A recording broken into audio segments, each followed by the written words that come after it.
All sports, all the time. There's heroes and there's legends.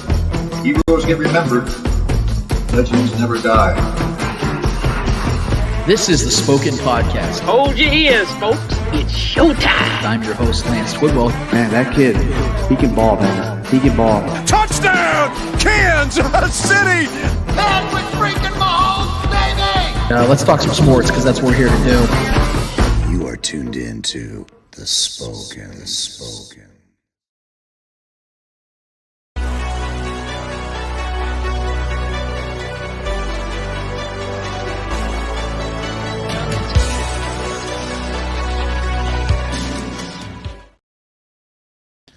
This is the Spoken Podcast. I'm your host, Lance Twidwell, here inside the Starcade Media Studios with my guy, Trevor Twidwell. What's good? Episode 220 in full swing, full motion. We're so happy to be here with you and for you to be here with us. Whether you are live streaming, whether you are podcasting, or whether you are YouTubing, we want to thank you so much for taking time to be with us in this time as we have yet another jam-packed, fun-filled show for you guys as we're going to discuss a lot of things across the world of sports. But in particular, we're going to keep it a little bit local here today because we have a local guy that you guys all very much are fond of. We're very fond of a guy that we consider one of the true OGs of Chiefs Kingdom, one of our best friends, a guy that we very much love and appreciate and respect more than anything. Our guy, Shaggy Shane Williams, will be joining us today, which we're really excited about to get all thoughts, all perspectives on all things Chiefs from him, and he will be joining us in about an hour's time, so stay tuned, stay strapped up and ready to go. We also have our second week of Speak It, where we're going to do every single week where we have you guys take over a segment of the show. Now, we know that it's going to be a little bit of a special episode because Shane will be with us today, which means that I know that you guys will probably have questions for Shane as well. So if you guys want to go to our YouTube channel, hit subscribe, hit the notification button, and then get into the chat. And if you have questions specifically for Shane or for both of us or all three of us, you can hit that as well and let Shane know that you'd like to ask him a question. So Speak It and the Shaggy Shane segment will kind of tie in together. So I hope you guys are ready for that because I'm very much looking forward to it. We haven't had Shane on the show, I feel, in a couple of months. He'd probably have the specific date of when he was last on the show. But I know that it's been way too long. It's been overdue, and we're really excited to have him back on. And so, like I said, more than anything, the interaction with you guys is what we're looking forward to the most as we move forward with our show. It's something we've always taken pride in, but it's something I think that we need to lean into even more and get you guys more included, more involved, and that's where we're heading. So definitely, like I said, go to our YouTube channel, hit subscribe, and then get into the comments section and let us know what you guys are thinking about, even if it has nothing really to do with what we're specifically talking about. If you have a question, if you have a take in the world of sports, we will get that on the show. We'll try to get that on the show as best as we can and answer it as honestly as we can. But I do want to start because this is the necessary. I'd be very much remiss and disrespectful, quite frankly, if I did not first and foremost pay homage and respect to the late Norm Hunt. Lamar Hunt, the founder of the Chiefs, former of the Dallas Texans, his wife, and Clark Hunt, the current owner of the Chiefs, his mother, Norma Hunt, had passed away this week at the age of 83 years old. I obviously did not know Norma personally. I'd seen her around the stadium several times throughout my life, and she always seemed like a very sweet lady. I can't give you guys a personal anecdote of what she was as a person. All I can go off of is the stories. But I wanted to first and foremost bring that up, more of a somber side, more of a melancholy side of the show, because of the fact that this woman had a lot of impact here in Kansas City and abroad. There are some things that maybe some of you don't know about Norma as a person within the Chiefs organization and what impact and value she actually had. For instance, she was the first lady of football. We all know that Lamar Hunt revolutionized the NFL as to what it is today. We know that there's the AFC Championship named literally after him. We know that he's the one that came up with the Super Bowl, merged the AFL and the NFL. They became one big superpower nucleus that became what the NFL now is. Lamar Hunt deserves a lot of credit for that. But Norma was alongside for the ride the entire time. In fact, up until now, unfortunately, this streak is unfortunately going to end now. She had been the only woman to attend all 53 Super Bowls. She had been to every single Super Bowl there had ever been. She attended 40 of those games with Lamar and has continued that tradition up to this year. And her favorite part of attending was the opportunity to watch the best athletes in the world compete. She was a massive, massive football fan, not just a Chiefs fan, but she loved this game, and it very much showed her loyalty to the game. And speaking of the Super Bowl in itself, as I mentioned, the matriarch Lamar Hunt played a huge part in how the Super Bowl got its name. She bought Super Bowl bouncy balls from a toy store for the Hunt children, and the name of the toy actually prompted Lamar to coin the term Super Bowl in reference to the AFL NFL championship game. So had Norma not done what she done, getting her kids those little ball things like that, who's to say what would have actually happened, what name they would have actually went with? We'd be calling it something completely different. All I do know is she played a big role in that. And there are a lot of moments for me personally in time as a sports fan in which I consider myself insanely lucky to be alive to witness them take place. And one of those moments to me, man, is witnessing Norma Hunt and her son Clark hold up her husband and his father's trophy for the first time at Arrowhead Stadium, and then go on to do it 2 more times before she ultimately passed. And although I do expect Clark to continue this tradition and with his kids, I know that none of these trophies in the future will mean as much as sharing that first one with his mother, who had been through it all. She truly was an OG fan and should be remembered as that. And I just, like I said, I felt like we would have been totally in the wrong if we didn't say that first and foremost. So our hearts go out to the Hunt family, and I just hope that I know what it's like to lose a parent. It's rough. The good thing is that Norma did live pretty much a full life, and so I'm glad that she got to do that and experience some great things. I'm sure a lot of things in her personal life as well, but also as a Chiefs fan and a part of the Chiefs family, she got to experience some great things over these last few years, and I'm really glad that she got to do that, and that Clark got to experience that with his mother. There's some other things that we need to discuss as well when it comes to the Chiefs, and this is something we're going to talk to our guy Shaggy Shane about in just a little bit, but this offseason has been an odd one so far. I think Trevor would agree with me on that. The Chiefs are coming off their second Super Bowl title in 4 seasons, and unlike the first one, we've been able to outwardly celebrate it. We've seen the Chiefs be able to visit the White House, and as long as the world doesn't provide us another novel virus before September, a packed-out Arrowhead Stadium will be in attendance when they hang another banner. But we know that this success with success comes change, sometimes hard change. In the NFL, roster turnover and changes are as common as an Andy Reid cheeseburger reference. The Chiefs especially are strangers to neither one. Losing Tyreek Hill last offseason really set in motion this new reality check in Chiefs fans' minds. Well, hopefully it did. In regards to the team is going to have to make unpopular decisions with the intent of improving their chances of winning more Super Bowls. That even though we as fans may not always agree with said decision, we trust Brett Veach enough to know that he's not only got Super Bowl trophies on his mind, but that he's proven he can make more Super Bowls a reality. Well, this offseason we might not have a loss equal to Tyreek for the Chiefs and for Chiefs fans, but Frank Clark is still someone that garners respect and attention from the fans that have watched him help the Chiefs get to 3 Super Bowl appearances and 2 Super Bowl titles in just 4 seasons with the team. Although Frank never lived up to the hype of what I do believe Brett Veach brought him in via a trade to do, it's undeniable that he played a pivotal role in some of the biggest games in Chiefs franchise history. Patrick Mahomes has 11 playoff wins already. Only one of them is without Frank Clark. Think about that. Yep. Since joining the Chiefs in 2019, Frank the Shark Clark never really took that much anticipated next step in his career when it came to becoming a premier pass rusher in this league. But as underwhelming as he was in regular season games, he was equally as all-time in postseason games. Not only is Clark currently 3rd all-time in postseason sacks behind only Bruce Smith and Willie McGinnis, both Hall of Famers, by the way, with 13.5 sacks, he got 10.5 of those sacks as a member of the Chiefs. He not only holds the record for the most sacks in Chiefs franchise history by 4 sacks over Neil Smith and Derek Thomas, his 2019 postseason run alone put him only 1.5 sacks behind Smith and DT for the most sacks in Chiefs postseason history. I will admit that at times, I haven't been the biggest fan of Frank Clark. I'll just put that out there. Both the person and the athlete. He often struggled to stay on the field and would disappear for long stretches of games and, quite frankly, seasons. And when you're the highest paid defender at one point and at another point you're the highest paid player on the team, you're held to a higher standard, and more times than not, he didn't hold up to the standard. And there's the multiple gun charges thing. Look, I get that we've all made our mistakes, but to tote illegal weapons in L.A. County multiple times within a few months stretch was asking to be suspended. Bonehead.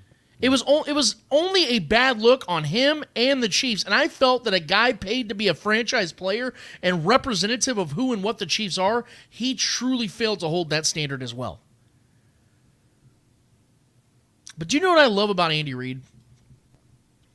It's not that he's just like the rest of us chunky fellas that love to eat and talk about these different foods that they put out during the White House visit. It's not just that he's arguably the best coach of his generation, maybe all time when it's all said and done. It's the fact that he has consistently shown grace and patience with his players. When I heard the news of Frank's second gun charge, I was tweeting with furious thumbs that the Chiefs needed to cut him yesterday. But the Chiefs stuck by him. And looking back, it was obviously the right choice, not just from a football perspective, but from a life perspective as well. Frank Clark is no longer a Chief, but he doesn't leave with bitterness in his heart, but rather a heart filled with respect and love for his now former team, his teammates, GM, and coach. This week, Frank Clark did an interview with CBS's reporter Josina Anderson. We know from previous interviews that are now some of the best in NFL history, Frank ain't a bullshitter. He says what he says, feels what he feels, and we all know exactly what's on his mind. So when he speaks, we know it's the authentic truth. He's very politically correct as well. In his interview with Josina, Frank had nothing but great things to say. Talking about Chris Jones and how close they were, along with the fact that he was even close to players that were down the roster and even his quote-unquote punter Tommy Guns. He spoke about how he knew his time with the Chiefs was coming to an end months ago when him and Brett Veach had a private conversation, and that he respected the fact that they were straightforward with him from the jump and that Andy Reid made him a better man. That's exactly what you want to hear from a former player. That's exactly the relationship you want to build and experience with your players. That goes so far for your team with future free agents, but it goes deeper than that. Us fans watch this game for entertainment factors, but something I think a lot of us forget is that these are men. These are people. And some of these coaches love to coach for more reasons than to get paid and win a lot of games. Some of these coaches coach to help sharpen and mold these young men into the best versions of themselves and set them up for success beyond their years in the NFL. That's who Andy Reid is, and Frank Clark is a prime example of that. I appreciate Frank Clark for what he did on the field and for his inspiration off of it by learning from his mistakes and being and becoming better for it. But now that we've addressed all that, we have to address what's next, and that's Frank Clark playing in a Broncos jersey, Trevor. Yeah, full Neil Smith, man. Since being released 3 months ago, saving the Chiefs $21 million in cap space, we knew it was unlikely that the Chiefs would bring Frank Clark back. We had heard rumors and speculation in late May that they may kick the tires on bringing Frank back on a one-year deal, and as I said in reaction to those rumors and speculation, I would be all in on bringing Frank Clark back because there isn't anything negative in his return. The Chiefs have improved their pass rush this offseason by adding cheap veterans and rookies at both D-end, D-tackle, and outside linebacker. So if Frank were to return, he would play the role he should have been playing last season, which is a rotational pass-rushing depth piece. Because Frank Clark is no longer and probably never was a guy that you leaned on and or built your front seven around, and if he came back, the Chiefs were to convert him in a 2023 version of what Melvin Ingram was in 2021 and Carlos Dunlap in 2022 for this team. But as we saw for both Ingram and Dunlap, their contracts are very team-friendly, which was what the Chiefs would offer Frank if both sides were to come to terms.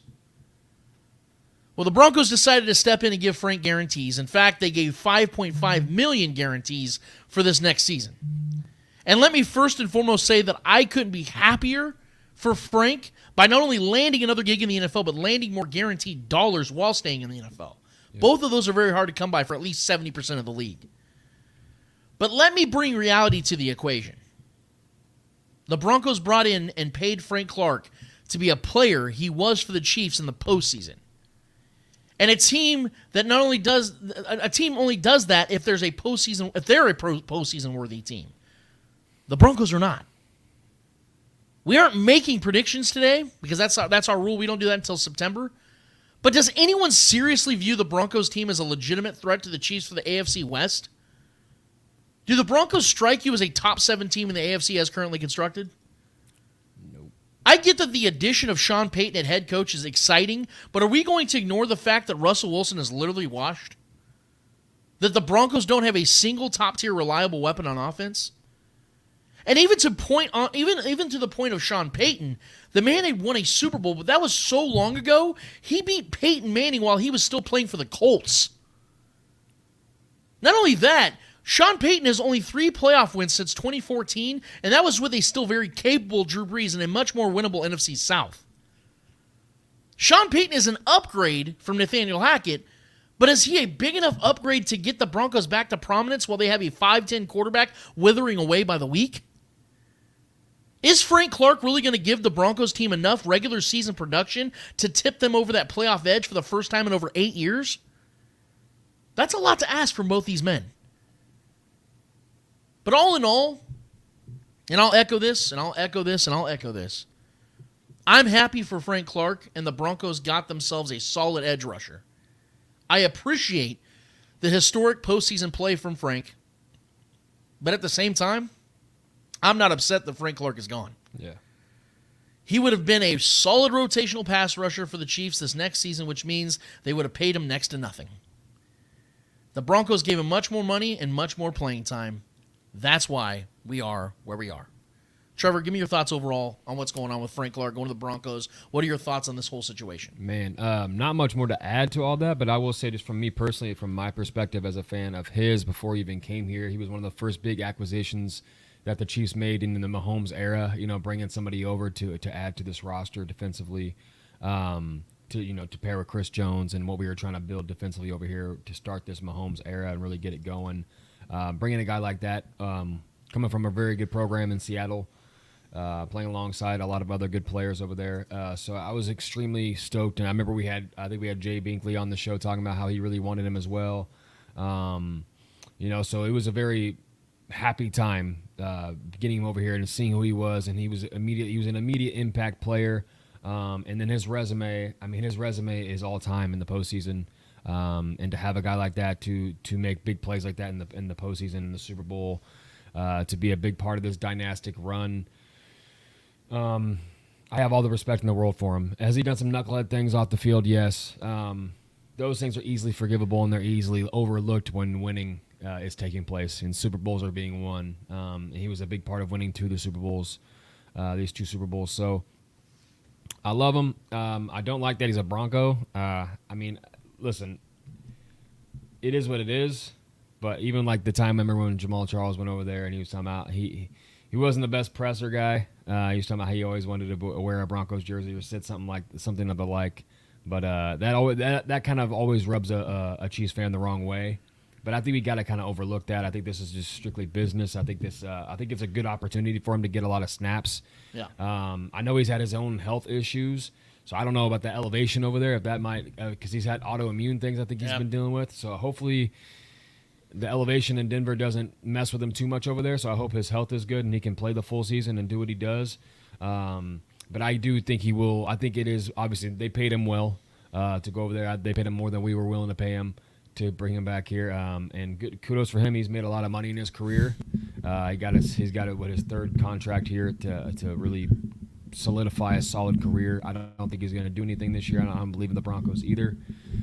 It's gonna be tough for him sitting on the sidelines watching that offense compared to what he's been watching over here for some years now. That's going to be tough for him to stomach, I believe. So that'll be a change of culture over there offensively for him on the sidelines watching that shit. So, yeah, man, I have all the respect in the world for Frank. Frank the Shark Clark, his sound bites are legendary here in KC. The guy always spoke his mind. I love guys like that. I respect guys like that. I think in the locker room, guys respect him even much more for that too. He's very transparent. heart on his sleeve kind of guy. And I think that's the kind of guy that really unites a locker room. So hopefully we have other guys that can replace that aura, because he was a man's man. He's just a grimy dude. So I don't know who's gonna take that kind of role, because we did have Tyrann Mathieu as well, guys like that. So I think we're losing some guys like that. So I want to see if these other guys can kind of dig down deep and find that grit. Who's going to be those next rah guys for this defense? I think Willie Gay is another one of those guys up and coming. Obviously, Chris Jones is always that guy as well. Yeah, man, his presence will be missed. I'm not going to lie, especially coming postseason time. It's going to be weird not seeing Frank Clark out there, doing what he does and adding to that legendary resume amongst the NFL, not just for the Chiefs, but I mean his resume in postseason is up there all time, no matter who you played with. So, yeah, man, hope the best for him. I hope you lose every game this year. Get your stats, though, but I just hope you guys take L's every week. Well, and something else I want to address on the Frank Clark thing, we need to move on to another topic before we have our guy Shaggy on in about 35, 40 minutes. I like the fact you brought up the whole leadership quality aspect to what Frank Clark brought to the team, because even though he wasn't available or reliable a lot of times, he was a guy that got guys motivated. He was a man's man, like you said. Working with George Karlaftis a lot. Yeah, he had that machismo about him. He had that alpha mentality, alpha way about him, where everybody should follow him. Because he just had that thing about him. And you can't really teach that. Even if it's like a delusional. Yeah, even if he's full of shit, like even if we're it's like still down bad, it's still like, something that gets guys motivated, especially in sports, competitive sports. Yep. You have to have guys like that, and I agree with you that you're starting to see the Chiefs lose players like that. Got to have your Draymonds, your Joakim Noahs. Yeah, you got to have those guys. What I love about it though is, to your point about even like bringing up like the Golden State Warriors and Draymond. Is that those are the type of franchises, those are the types of teams that can lose a Draymond, that can lose a Frank Clark or a Tyrann Mathieu, and still be, and so their culture's still maintained, and it's because it starts with their locker room, it starts with their coaching staff, starts with their GM, it starts from the top, basically, yes. And those things are trickled down, because, for instance, I don't even know if Frank Clark is even here if it wasn't for the culture that was already set, because the Chiefs knew that he was a big personality coming out of Seattle. Well, we paid him well, and they paid him well. But I'm saying they knew what they were bringing in here more than just a player. They were bringing in the man, right? And so I think that the culture was already set to where they could handle that, and it could be transitioned into something that was positive. Because a lot of times, let's say Frank Clark went to the Raiders, and I'm not talking shit on Raiders or Raiders fans here, but their culture is a lot more toxic than the Chiefs is. Yeah. So you were to bring a personality like Frank to that type of franchise, it's viewed differently, it's handled differently, and it may not go as well. So I'm not saying that Frank's some terrible guy. I'm saying that it would be viewed differently, be handled differently, and maybe he wouldn't be perceived as a leader. He'd be perceived as a me-first kind of guy. But because of the fact that he's with a winning organization like Kansas City, a team that brought him in to be a leader, and it was on a leader in big games, big moments, big times, big success, it's viewed differently. And I think that's big praise for the Chiefs, and that's why I think that they're comfortable moving off of him. Because other franchises that are trying to become the Chiefs would never let go of Frank Clark, because they would need a guy like that still in place, because they don't have the culture, they don't have the franchise, they don't have the infrastructure that the Chiefs do to say we can move off of that and still find that rhythm and still find that leadership from other places and outsource that elsewhere, bring guys in from the draft, they become that guy. I mean, hell, Chris Jones was that guy practically day one. So they still have that in Chris Jones. There are other vocal leaders that will be on this team moving forward. That's why the Chiefs don't have that fear of missing out on a guy like Tyrann Mathieu, fear of missing out on a guy like Frank Clark, because they can move off from those guys for football reasons and know that they're still going to have that leadership on the field. Does that make sense? Yeah, absolutely, man. So that's what I wanted to bring up in regards to Frank. We wanted to pay respect to him for what he did in 4 years. I was of the belief that he was going to be ultimately gone. When we heard the rumors, like I said, that there was a chance the Chiefs would bring him back, then I was like, okay, maybe it happens, and I would be on board with it because it would be cheap. He's not a guy you put a ton of expectation on. He'd be your Carlos Dunlap. He'd be your Melvin Ingram. Yeah. Just a bonus, just a plus. And I would have liked to see that happen, but like Trevor said, now he's with Denver. Go make your money, but go collect your L's as well. Yes, sir. So now that we know that free agent wide receiver DeAndre Hopkins is on tour to find his next team, we know that he has visited the Patriots and is set to visit with the Titans this upcoming week. This news has led to a ton of people, primarily and particularly in the Chiefs' kingdom, believe that this means the Chiefs are out on D-Hop and or it's not going to happen now. The quote I've been seeing a lot is, money is clearly the ultimate motivator for D-Hop. I I guess I should remind folks that taking visits from teams is a very common practice for veteran free agents, especially Hall of Fame caliber veteran free agents. Just a little over a decade ago, we saw Peyton Manning and the Colts part ways, and for the following several weeks afterwards, Peyton took visits from a number of teams like the Titans, 49ers, Dolphins, Cardinals, and yes, the Broncos. Now, we all know how the story went. Manning signed with the Broncos and had some insanely great seasons with them. But I don't think that people remember how the whole thing ended up in Denver, how the whole him ending up in Denver thing actually went for Peyton. Most assume that since he signed with the Broncos, that they must have been the last team he visited with and just never left town, when in reality, the Broncos were the first team he visited due to his relationship with then Broncos wide receiver and former Colts wide receiver Brandon Staley, who was a very close, Brandon Stokely, I should say, not Brandon Staley, Brandon Stokely, who was a very close friend and former teammate of Peyton's. Yep. That means that Peyton heard the Broncos pitch with one of his dearest friends directly attached to the franchise, and he still went and visited with 4 more teams. This is why I'm not panicking one bit when it comes to my belief in the Chiefs signing D-Hop, because I think their chances have only gotten better by the day. Don't believe me? Well, what if you heard it from someone who exclusively covers the Patriots? Here is CBS Sports reporter Tyler Sullivan on 610 Sports Radio discussing the realistic potential of the Patriots adding D-Hop. And that's the telltale sign, right?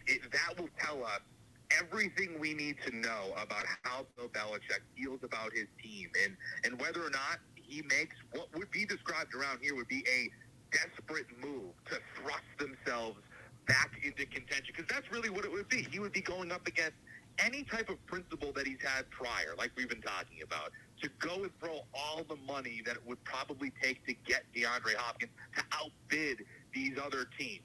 And so if that happens, I think that clearly tells you that he knows that this is going to be a tough road ahead. Robert Kraft even said it the other day. This is the toughest division in the NFL, arguably. It's the toughest the AFC East has been in quite some time. Obviously now with the Jets getting Aaron Rodgers, the Miami Dolphins continuing their ascent with Tyreek Hill, Jalen Waddle, acquiring Jalen Ramsey this offseason. The Bills continuing to be one of the upper echelon teams in the AFC as a whole.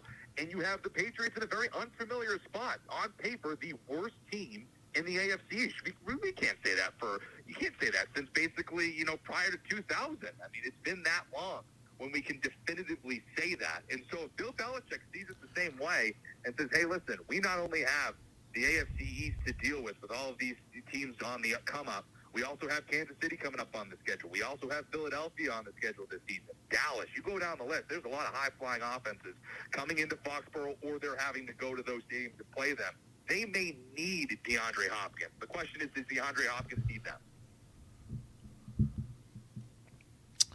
Let me get out of here.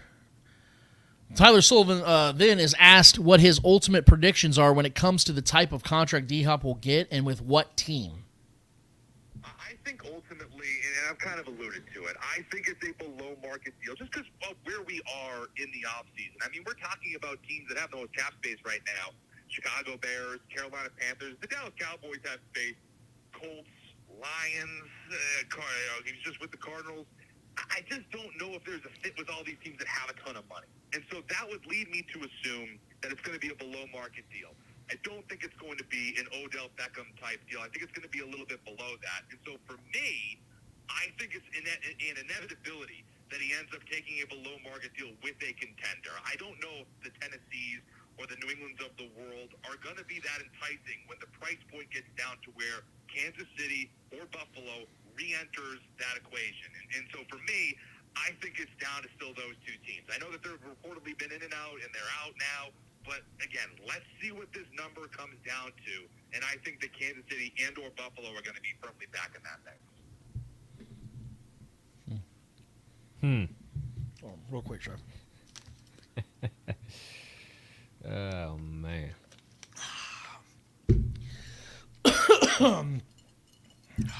We know that was you on there, Lance.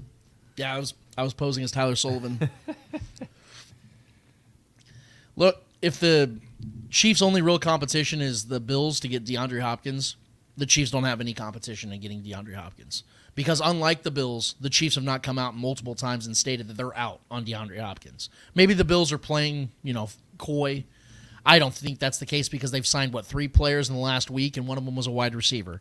And that's with the limited amount of cap structure they already had in place, and they don't have moves that they can open up cap space like the Chiefs do, and I'm going to get to that in a second. The point is, here's my new theory, Trevor. It's actually not a new theory, it's just I'm leaning more into it. The Chiefs have handled this situation in a genius way. I think this is intentional. Sure, D-Hop could end up signing with the Patriots or a Titans team or a Bears team or something like that that's got the cap money just to pay him whatever he wants. But do those teams scream Super Bowl caliber to D-Hop? We've talked about this numerous times. No. If money isn't his ultimate motivator and the OBJ type of money, according to Tyler Sullivan and several others, isn't there for him anyways, why would he take less on a lesser team? This is shaping up perfectly into what I've been telling you will happen. D-Hop will gauge his market, which is why he ultimately signed an agent and is taking visits with other teams. He will then know what his best option to win is and make a decent money, and where he can make decent money, not great money, but decent money at the same time, and that is clearly in Kansas City. But the Chiefs don't have cap space, Lance! I've only been reminded of this about 469 times this last week alone. I guess I need to again remind everyone that the inevitable Chris Jones extension alone will give the Chiefs over $16 million in cap space. And thanks to our brothers Clint and Noah from Starcade Media, we've now known for months that Chris Jones has been actively recruiting D-Hop. Actively. Mentioning him on podcasts, interviews, things of that nature. We saw Charles Omenihu, a former teammate of DeAndre Hopkins, do the exact same thing multiple times on Twitter alone.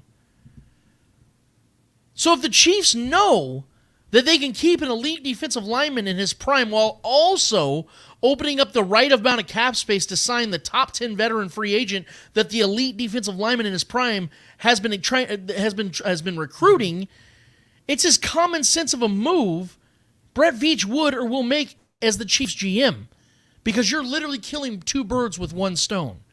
All I've been hearing, Trevor, nonstop, is the Chiefs don't need DeAndre Hopkins and they can't pay for him.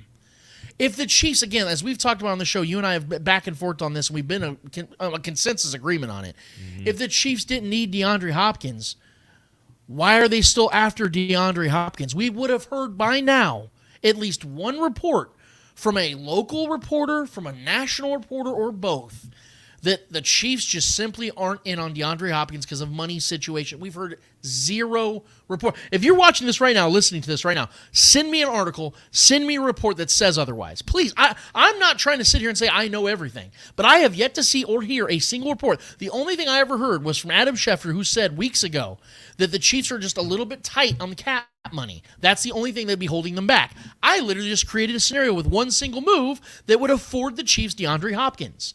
There's also several other moves that I've talked about on the show, and we've talked to other people as well, that people just don't seem to understand or recognize or acknowledge, Trevor, that if you restructure Travis Kelce, which I would be very much open-minded to, you save over $9 million. If you restructure Joe Thuney, which I would be very much open-minded to because this guy is showing no signs of slowing down, maybe he just had his best season ever as a football player, you extend his contract to another year or two, take a bigger cap hit, but he's worth it, you save another $7.2 million right there. Those 3 moves right there save the Chiefs over $30 million. You can then not only pay for DeAndre Hopkins, you can kick the tires on a Yannick Ngakoue. You can kick the tires on bringing Carlos Dunlap back. You can kick the tires on bringing back old Justin Houston. The fact is the Chiefs can afford to make not only one big move, but multiple big moves if they really wanted to do so. So all of this is within the realms of reality, and all of this sounds like it's a reality the Chiefs welcome. So when you hear Patriot reporters, a team that we know needs guys like DeAndre Hopkins, sitting there stating that they don't think it's going to happen with the Patriots, for not only the fact that the Patriots are more conservative on those sides of things, the fact they've already spent money on Juju Smith-Schuster, a guy that was formerly the Chiefs wide receiver one, who the Chiefs haven't replaced, but is sitting here saying that the Chiefs and the Bills are still the teams to look towards. That tells me the Chiefs are very much still in the driver's seat for DeAndre Hopkins. Trevor, what are your thoughts? I mean, this is no shock to me. This is obviously no shock to you. we are still the best suitor for him. We obviously cannot pay him the money. I don't think he's going to get the money that he's looking for. I don't think he's going to get an OBJ-esque deal. And I think that's was reported on that report as well. Even, does he really move the needle that much for the Patriots when they don't have the quarterback situation moving forward to compete in this division? I don't think so. Right. Does he move the needle that much more for the Titans? I don't think so, because their quarterback, is in flux as well, that position. Who knows what they're doing moving forward? They just simply don't have the talent over there. It's gonna dwindle down fairly quickly for DeAndre Hopkins, and I like you. The comparison with Peyton Manning was a good one. He can explore his options all he wants. Him and his agent, his newly acquired agent, they're trying to explore these options, do what they can to see what he could get, what, and then weigh out the pros and the cons for each situation. But I think I'm not gonna act like I know him, DeAndre Hopkins. I'm not gonna act like I'm in his head or anything like that. But I do think he wants to win. Yeah. Right. And he's one of his earliest statements was talking about how he wants to play for a quarterback that is team first and wants to win and all these things.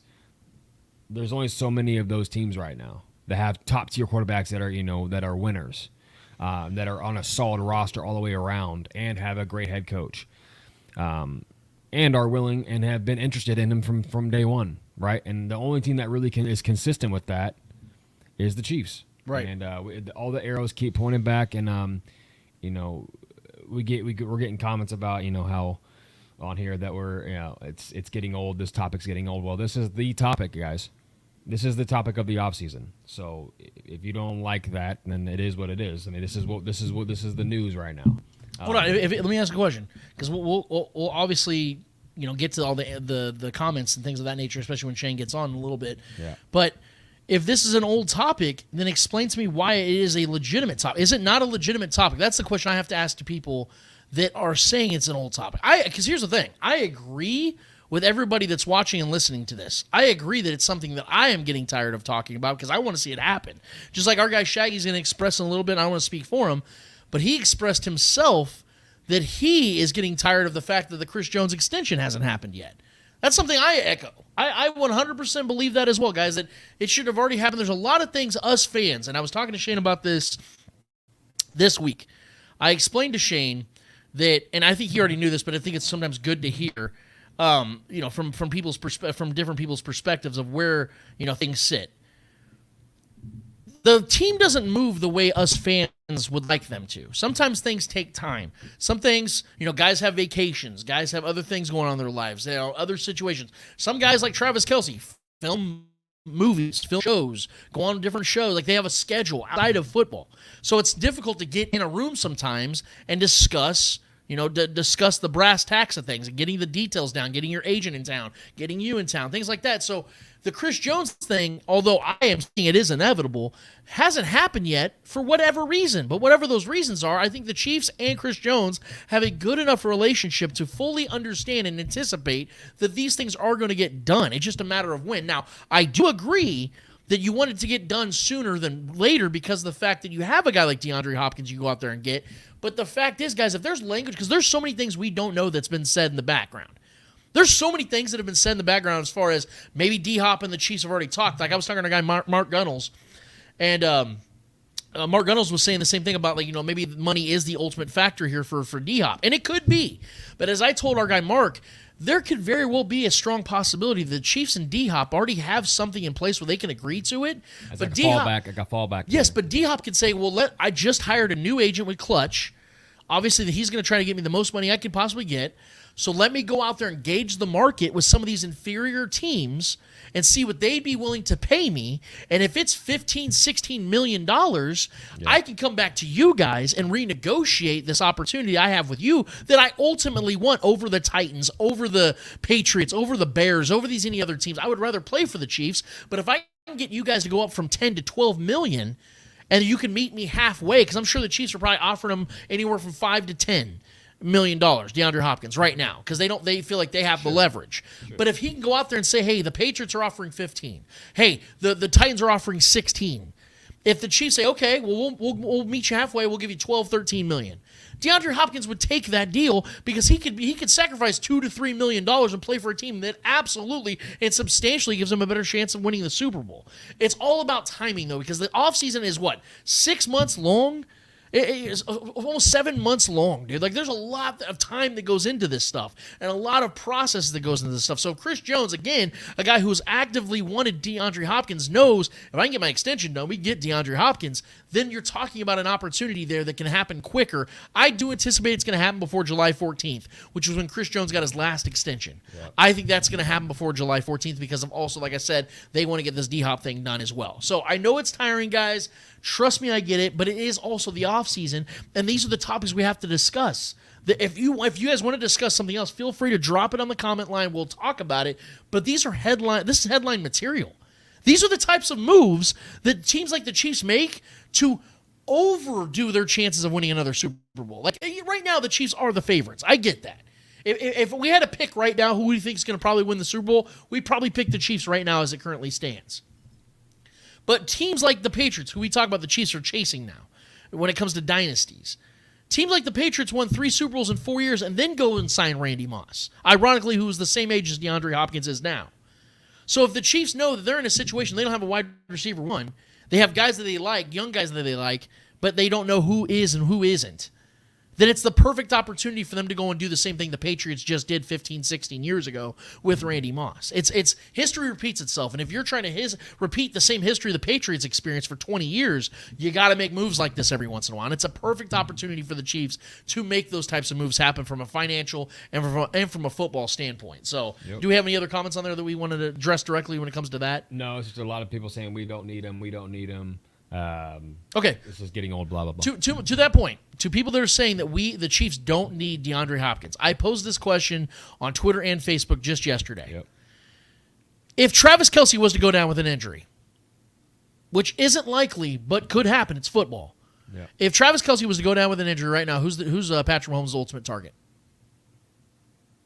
That's what I'm saying. Yeah, I mean, there's not a single guy right now on this team outside of Travis Kelce that you can say for certainty. There's a bunch of what ifs and maybes. That's what it is right now. And I know that people, Trevor, I know people take it like this. Well, Lance, Patrick Mahomes can make anybody good.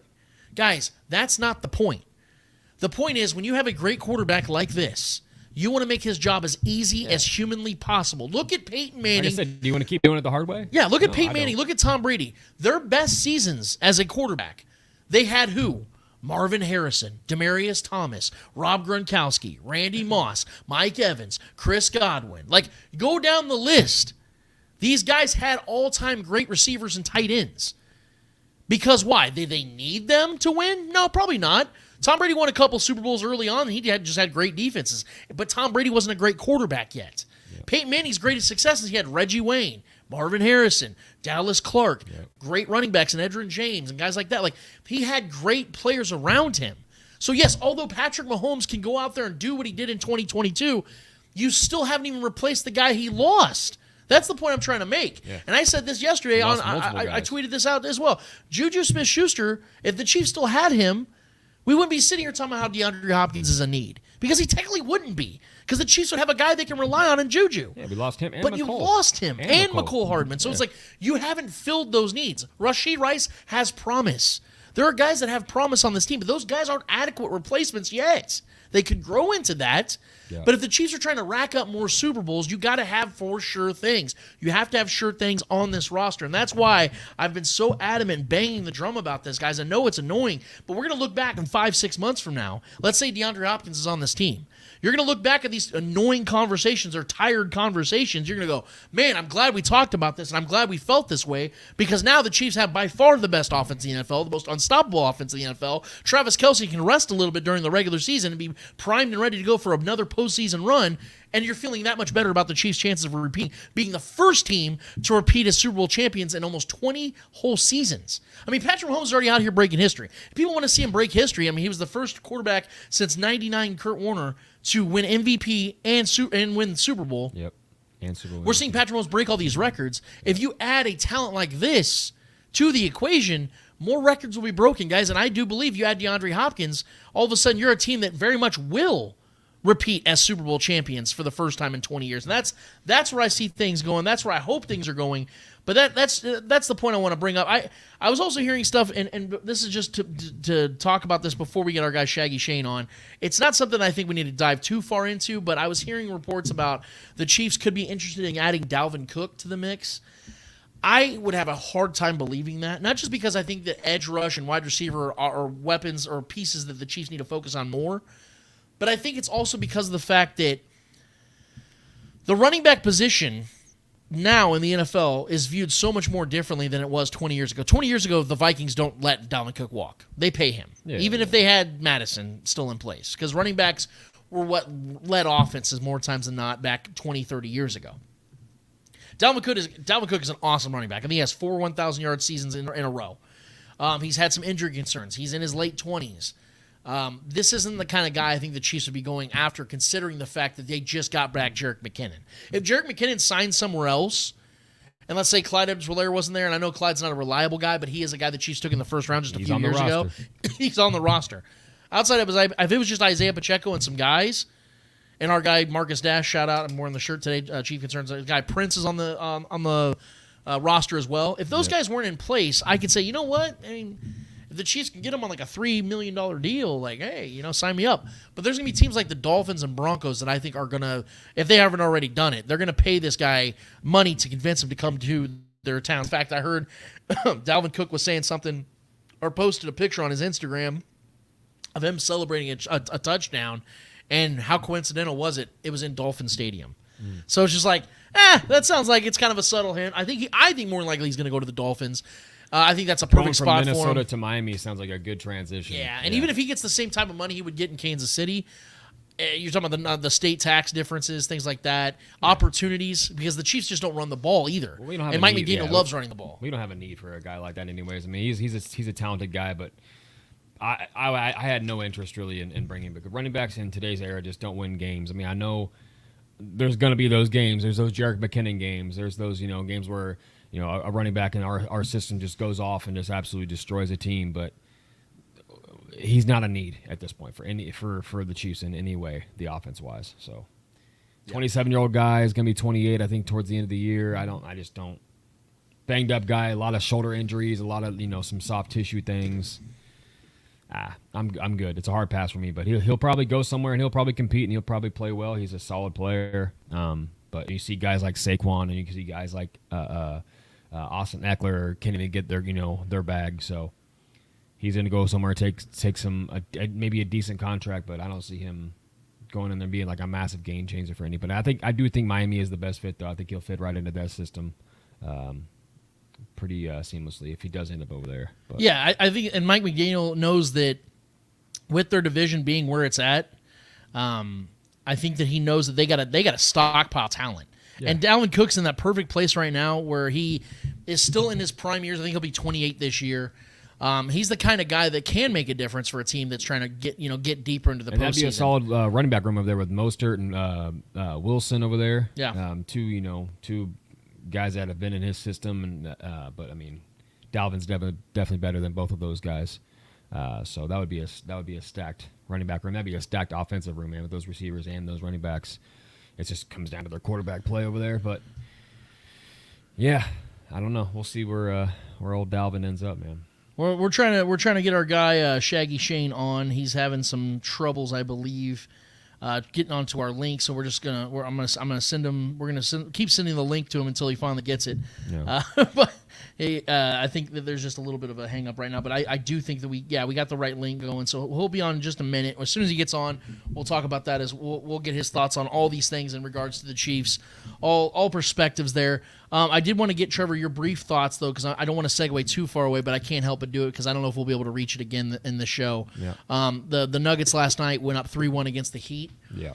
I want to get your thoughts on that because I don't think either one of us are shocked by this. Mm-hmm. I had the Nuggets winning the series in 5, yep. And I think that's probably what's going to happen because now they're up 3-1 going back home unless the Heat can conjure up another victory on the road, which the Nuggets have only lost one road game all postseason.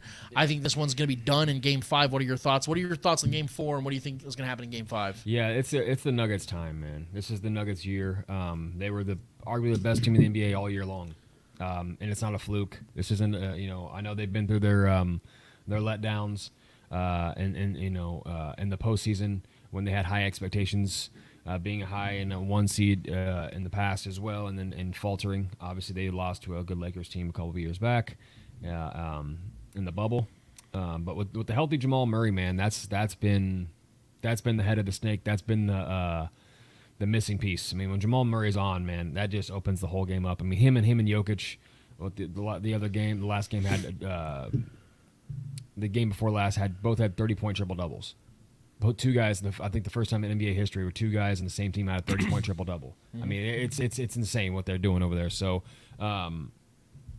This team's just simply outright the best team in the whole postseason, and the fact that Miami got that one in Denver, though, I called that they would win Game 2. I liked Miami bouncing back immediately, not letting that wound bleed too quickly and bleed out too soon. Yeah. So I liked Miami in Game 2, and then they did that. Jimmy Butler showed up, and their role players showed up. They were hitting their shots. But it's just overwhelming with the talent comparison here. Jokic, they had no answer for Jokic. Bam's been playing his ass off, but I mean, there's only so much an undersized guy like that can do against Nikola Jokic. I mean, the guy is insane. This is his year. I think this is going to be a good team for the next handful of years as long as they build around these guys. Coach Malone's been coaching his ass off. In-game adjustments. Spoelstra is obviously the better coach, arguably the best coach in the NBA. But there's only so much you can do, man, when the talent is so stacked like that. The depth of the Nuggets bench and everything, the rotational guys, veterans like Jeff Green, and that's just it's overwhelming, right? And Nikola Jokic is just refusing to lose. So I think this series is over. I think it's a wrap. I don't think Miami wins another one. I liked the Nuggets in 5 in this series as well. Yeah, it's been that Nuggets team is different, man. And they're going to be a force, I think, for the next few years. So whoever is coming out of the West trying to knock those boys off, it's going to be a challenge. Yeah, I agree. That's why I had no real fear of this being much of a series. And I got nothing but respect for Spo. I think he's the best head coach in the NBA. This is his 6th finals trip. One of the best stories ever. Do you realize that's the same amount of finals trips as Greg Popovich? He has as many finals trips as Greg Popovich. And I've often said that Greg's maybe the best coach in NBA history. So Spo's really put himself in the upper echelon, and I think he's still so young. Yeah, he's only 50. I think crazy. he's 50 or 51. I think he just turned 50. So he's got another 20 years of coaching if he really wants to do that, and I don't see him slowing down anytime soon. And the Heat just absolutely love him, and he's just their guy. He's been there forever. Started out as a film study guy under Pat Riley, became his understudy. He was assistant coach for years, and then took over the role after Pat Riley was done coaching. But the point is that this Heat team has no business being here. They shouldn't be here. And for them to be here at all is total respect. I don't want to throw this out here to make this the conversation, but you do know how different this conversation would be if the Lakers were up 3-1 against an 8 seed. Even though the Lakers are a 7 seed, you know that they're like, oh, well, yeah, but look, this competition isn't great for LeBron because it's Jokic and guys that people like. The conversation has been brought to that place one time. Yeah. No one's downplaying what the Nuggets are doing against a team that was in the play-in. Right. I just think that's funny how that narrative hasn't been played yet when the wire to wire, the Nuggets have been the 1 seed in the West. Yeah. I mean, for me, man, I get that. And there's always the naysayers are always going to find a knock on LeBron if it was him in this situation. I mean, that's the reality of being LeBron James or a supporter of LeBron James. But this Nuggets team, man, they've been the team all year long. Right. This has not been a team that's and they've had guys go in and out. They've had guys dealing with injuries. But this team has been the most consistent team in the NBA all year long. And then here they are in the finals, getting ready to get a championship. The first time in Nuggets history in the finals. Nikola Jokic is making history. He's going to go down as a legend in Nuggets lore. The guy's incredible, man, and just what we're witnessing statistically and just absolute just one-man dominance as far as at the center position. It's the numbers he's putting up are going to go down as some of the best we've ever seen, and I don't see it stopping anytime soon. And you see it. I don't know if you saw that trade that they made too with the OKC. Yeah, they picked up a couple extra picks, so I think they're really definitely trying to capitalize on the legacy here of Nikola Jokic and what he's become in this league, and it's awesome, man. Too, just to dote on him a little bit more, where he's come from, his story coming out of Serbia and being an overlooked guy, getting drafted during a Taco Bell commercial, all these things. Like, his story is going to be so legendary when it's all said and done. If this guy collects 2-3 rings possibly, and I think that's definitely possible in his career. If they continue to build a team around him, because his skill set is so unique. He's like Magic Johnson with Kareem mixed together. He's got that ability to facilitate and also score from anywhere on the floor and hit these crazy circus shots, but they're efficient shots for him. We talk about Steph Curry and his ability to hit these crazy threes, but Jokic consistently hits these ugly ass shots, man. Right. And they fall, and those are his kind of shots, and it's not a fluke that they fall. He has this way about him, and the way he leverages his body is just incredible. And he's not an athletic freak; he's just extremely skilled. And sometimes skill, if you develop skill and hard work, can outdo any of the best athletes in the world. And I think he's showcasing that. And I've always been a fan of him, but I mean it's grown so much more this postseason run to see him capitalize on this run here. So yep, it's a good team, man. It's a great team, and I think that the Nuggets have an opportunity, like you said, Trevor, to become one of those dynasties. I don't know if it's going to happen because Jamal Murray's young. I mean, yeah, their core is young. I mean, Aaron Gordon, I think, is the oldest of them, and he's like 28. So yeah. you know who's not old either is a guy that is forever in the Chiefs kingdom, and that's a guy that I respect greatly, a guy that I admire a great deal, and is somebody that I think knows how to plug in a micro or a headset. I don't think that's the one, Trevor. I think it's down there. Oh, there it is. Yeah, gotcha. And then he is a guy, like I said, that we want to have on the show as much as we possibly can because he is somebody that I trust and admire to get his opinion and perspective on all things Chiefs. And I don't know if we can hear him yet. Can you hit the mute button, Trev? Hello. Check one, check. Are we there? Are we live? Are we ready to do this? Check one, baby. Guys, doing some technical difficulties. Bro. Make sure we can get our guy loud and clear because we want people to hear his opinions loud and clear. Let me see here.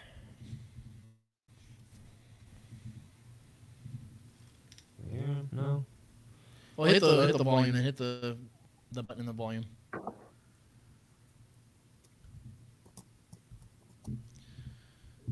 Can he hear us? Yeah, I hear you. Can you hear us, Shane? Yeah. He said he can hear us. Okay, we just got to make sure we're hearing him now. Hello? Okay. Make sure that's plugged in all the way on the right side. Okay.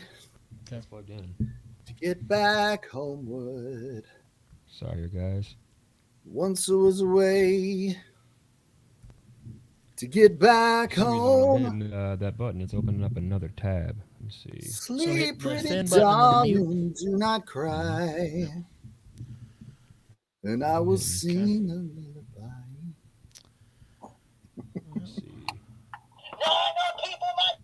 Sorry about this, guys. We're having some technical difficulties. Live. As we promised, we don't want to be people that aren't men of our word. Well, we can see him. We just can't hear him yet for some reason. Let me see. I'm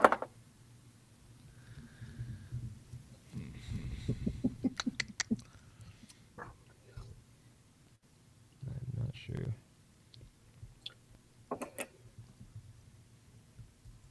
Does he have a mute or unmute on his screen? No. Do you have I'm good. Yours, Shaggy, no, I'm maybe? saying from your perspective. No. Yeah, I already tried that. Let me see here, man. Sorry, guys. Be patient with this.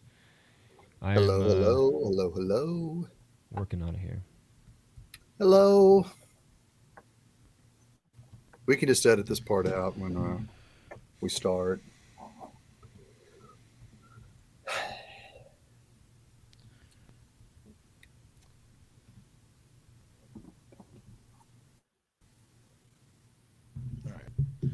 Hopefully we're getting that situated over there. I'm not sure. Yeah, Shaggy's going to give us his perspective. Because, like I said, this is the slow time of the year, obviously, or slower time of the year. The host has unmuted your mic. We got to make sure that we're getting different perspectives from different people. Yeah, we're plugged in. We're good. Hello. You hear me? So I'm trying to get some help here as far as the connection going, guys. I apologize for that. So you hit the button, and then you try to without it, or you hit again, or volume. Every time I hit that mute button on the keyboard, it's opening up another tab. What about the volume button? Like hit that with volume minus.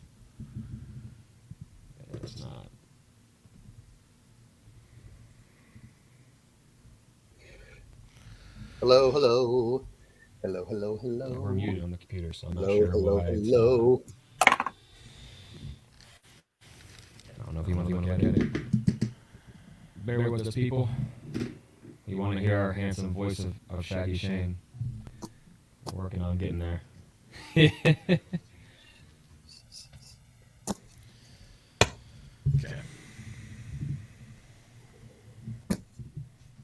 Yeah, I don't know. Let's see here.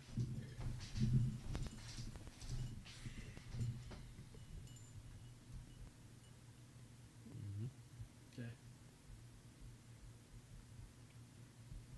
Can you hear us? Test mic. Test. Check one, check, check, check. Hello, hello, hello. My mama told me you better shop around. Yeah, yeah, you better shop around. Can you hear us still? No. Hello, hello, hello. Hello, hello, hello. It's crack of noon, buddy.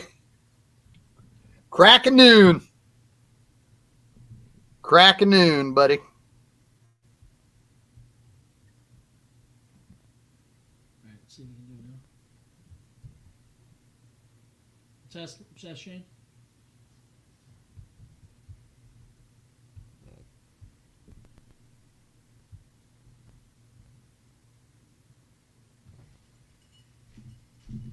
Everybody's saying they can hear him. They can hear him? Yeah. I mean, Okay. we can't hear him, though. I'm not sure why that's the case, but... So the viewers can hear Shane, but we cannot hear him on our end for some reason. Okay. Which was making me thinking something was unplugged, but... No, we're plugged in. All right, we apologize for that again, guys, for the technical difficulties. What we can do, Shane, if you want to call... can you call Trevor's phone, and that way we can have you on the microphone while we do the interview, because for whatever reason it's not going on there. So, yeah, it says that, Facebook Live has us all on sound. This is total debauchery on our end, guys. We apologize, but we'll have if you want to call Trevor's phone number real quick, we can do that because it's obviously not working on our end for whatever reason. Let's see.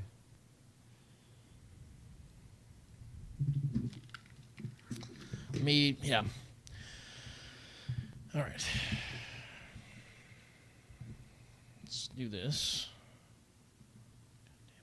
You can either call my cell phone I got number. him. Okay. Let's see. You can call me on Facebook Messenger, either one.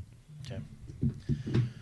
All right, we'll get back to it. I promise, guys. We'll make sure this doesn't ever happen again. It's the beauty of doing live streams sometimes is that you don't get to do the show the way you want to. All right. But we'll get this going regardless. I promise. Because we got to get our guy Shaggy on. There, Shaggy. All right, Shaggy. Hey, all right. So we know the introduction is here. We know that everybody already knows you're on the show. There's no mystery to that. I'm just excited to have you on again, man. I think it's been at least 2 months since we've had you on the show. Regardless, man, we're just so excited to have you back because I think there's some big conversations that need to be had. You and I have had our conversations over the last couple of weeks, and particularly these last couple of days, in regards to some of the news that have come out. But first and foremost, how are things going with you, man? Because we know that Starcade Media, our umbrella company here, our umbrella network, has really taken off. They've been doing a lot of great things, but we know that you're a part of Arrowhead Allies. You've been doing a lot of work with Starcade. We know that you got an interview Isaiah Pacheco recently. Can you just expand on what's been going on in your life a little bit, man, with the whole Starcade movement? Because things are really blowing up, man. We're really excited to be a part of this. And more importantly, we're excited to see you doing some great things there as well, man.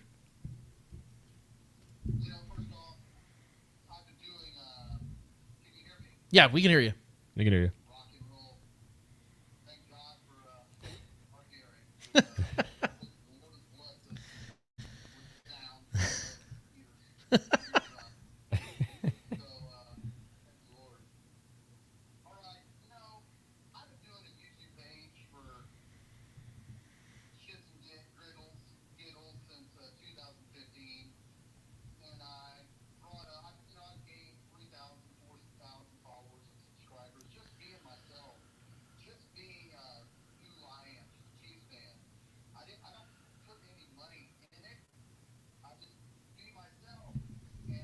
Beautiful people.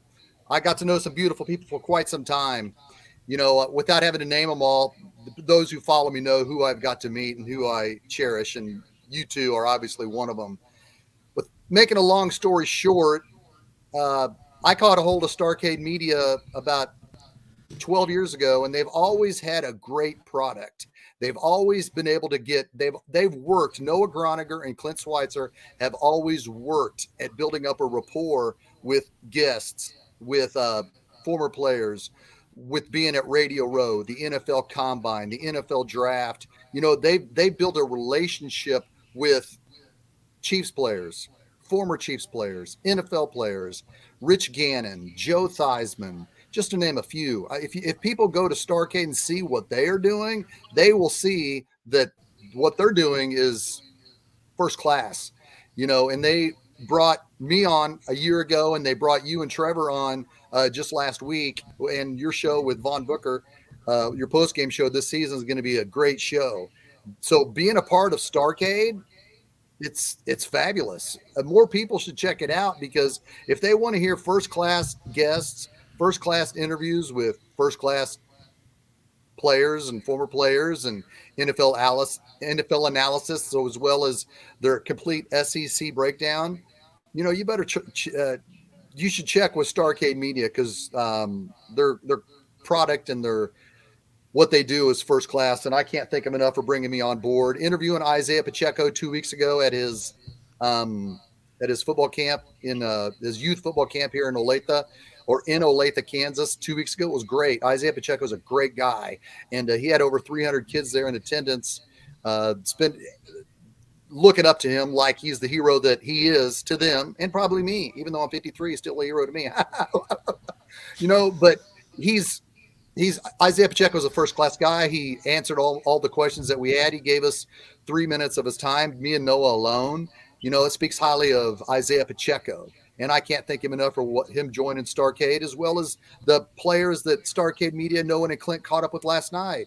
If you go there, you'll see interviews with Trey Smith, new wide receiver Rashee Rice, who's going to join our show in a couple weeks, because Clint Schweitzer is going to get his the Rashee Rice tattoo that Rashee Rice's offensive coordinator, wide receiver coach Rob Likens has. It's on his hand. It says, "Don't be soft." He got that tattoo on his hand because Rashee Rice had it, and that meant a lot to him. And we had Rob Likens, the offensive coordinator, wide receiver coach, on the show a month ago, and he's a really good dude. Rashee Rice retweeted my tweet on talking about it. So, as I said, Starcade Media is building up that rapport with Chiefs players, past and present. It's the place to be. So definitely love being on board with them. And I think you guys are going to enjoy it too, especially when you start working consistently with him and talking to these players and former players. You're going to love it, guys. And world, if you're watching, join it, man. Come join Starcade Media, man. We're like that little diner about 20 miles northwest of McLeod, Kansas. You go into that diner and you're like, man, this restaurant has it all. Too bad it's 20 miles northwest of McLeod, Kansas. Well, McLeod, Kansas is getting a little bigger, and we're reaching out there to the people in that county. So join us at Starcade, and we'll make it happen, baby. We're making it happen.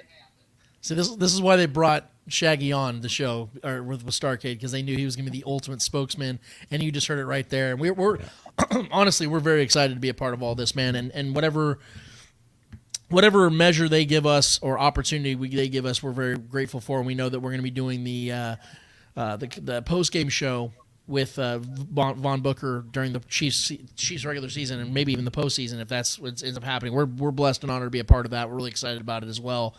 Shane, let's get to some stuff, man. When it comes to the Chiefs in particular, though, we know that the Chiefs just got the unfortunate news of losing their former owner, Lamar Hunt's wife, Norma Hunt, who's been a pivotal piece in Chiefs history and, quite frankly, in NFL history. Broke that down earlier today, how she played a role in getting the name, the Super Bowl, actually added to the equation, and it became what it was. We knew that she, up to this year, had been to all 53 Super Bowl champions, or been all whatever it was, 55, 56 Super Bowls to this point. So this is an historic person that we just lost, man, both in Kansas City and in the NFL world. I don't know if you ever had a run-in with Norma, or if you ever met with the Hunt family ever in your time as being a lifelong Chiefs fan, but just kind of give us a synopsis, man, of what this Hunt family's meant to you and Norma Hunt, and just your reflection on her as a person and a figure in Chiefs lore. all that needs to be said about Norma Hunt is she's the queen of the NFL. Being a part of the Hunt family, married to Lamar Hunt, been at all 57 Super Bowls, what she's done to inspire women says it all. And the fact that she's touched so many. I myself have never had any interaction with her. When I was working for Warpaint Illustrated, there was some of the Hunt family there. The most person I talked to at that time was Jack Stedman, former owner who we lost 7 or 8 years ago. He was a class act, but strictly to Noah, to Miss Hunt, Norma, God bless her. She will be missed, and she inspired many. She inspired many. That's it.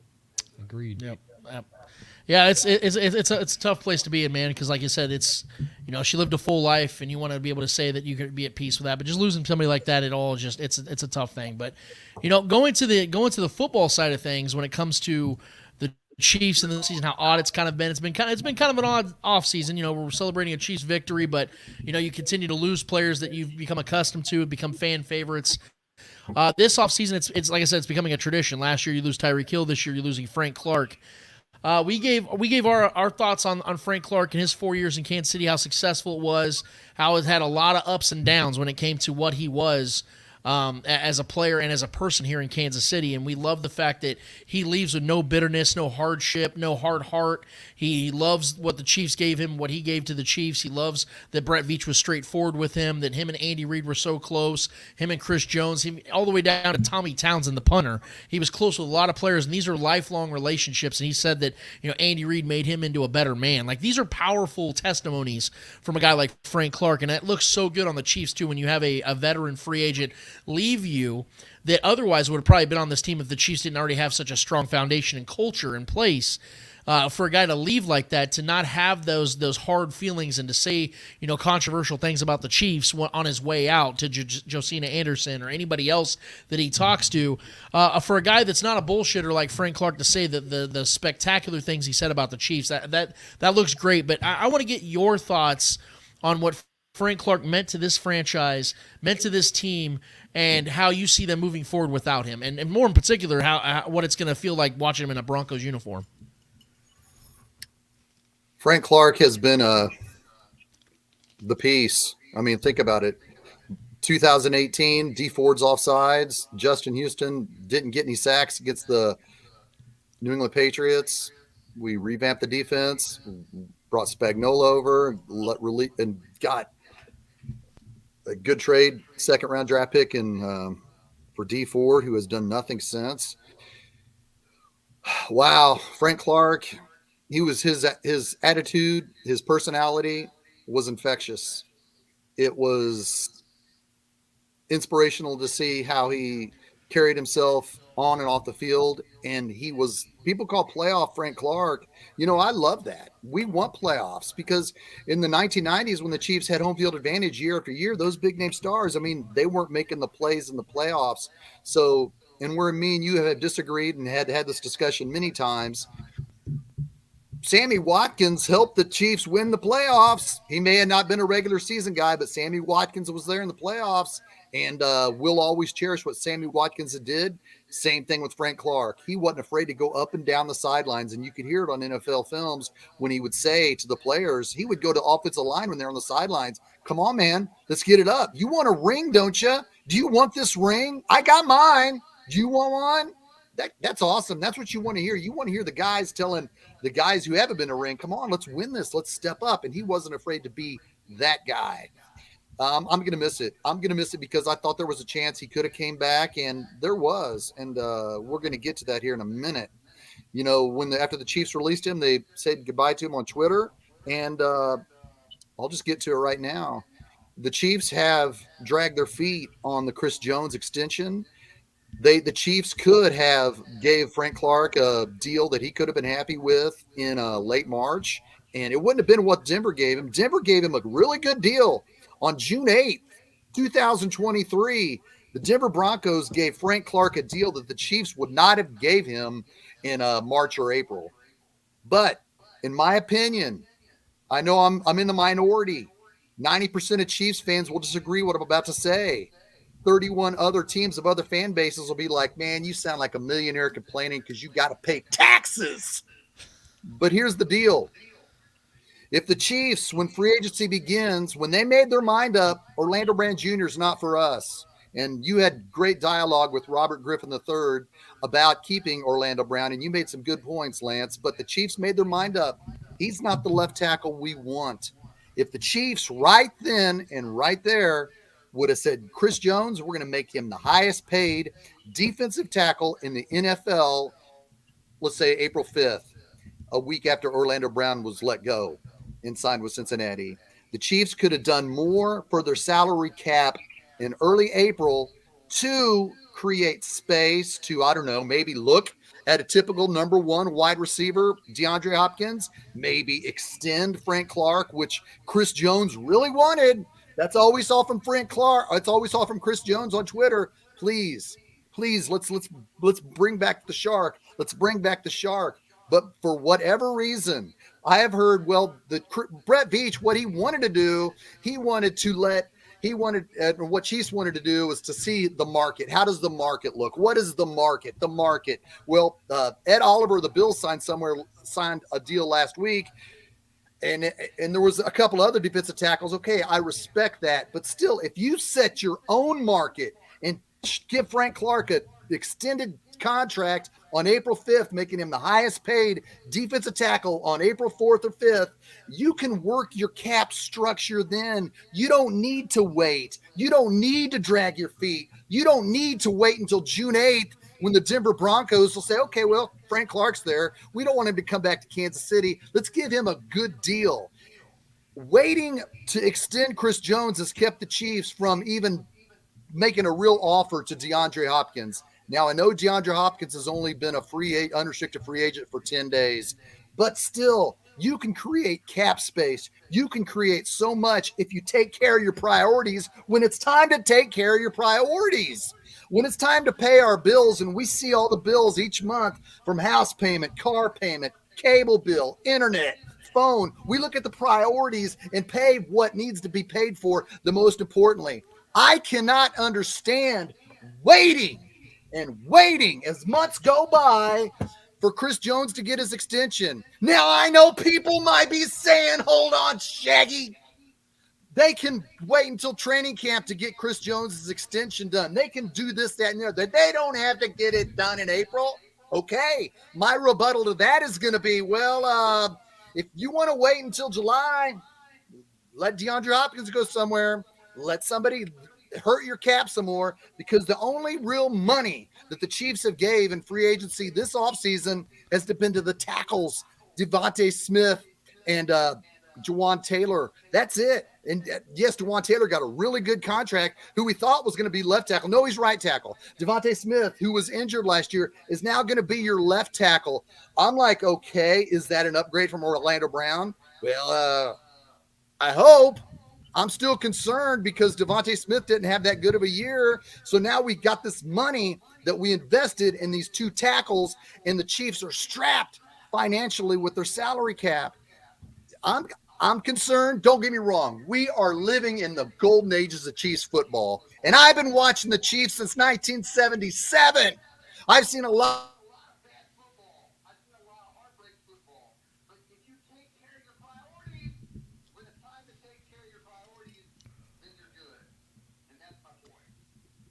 No, I'm going to echo those sentiments big time. And by the way, if anybody is watching or listening live and you want to chime in, you want to ask Shaggy a question in particular, drop it on our YouTube channel. Go to our YouTube channel, hit the comment button, and just go to town on what you guys have as far as what you want to ask from Shaggy. You want to ask Trevor and I. You want to ask all three of us.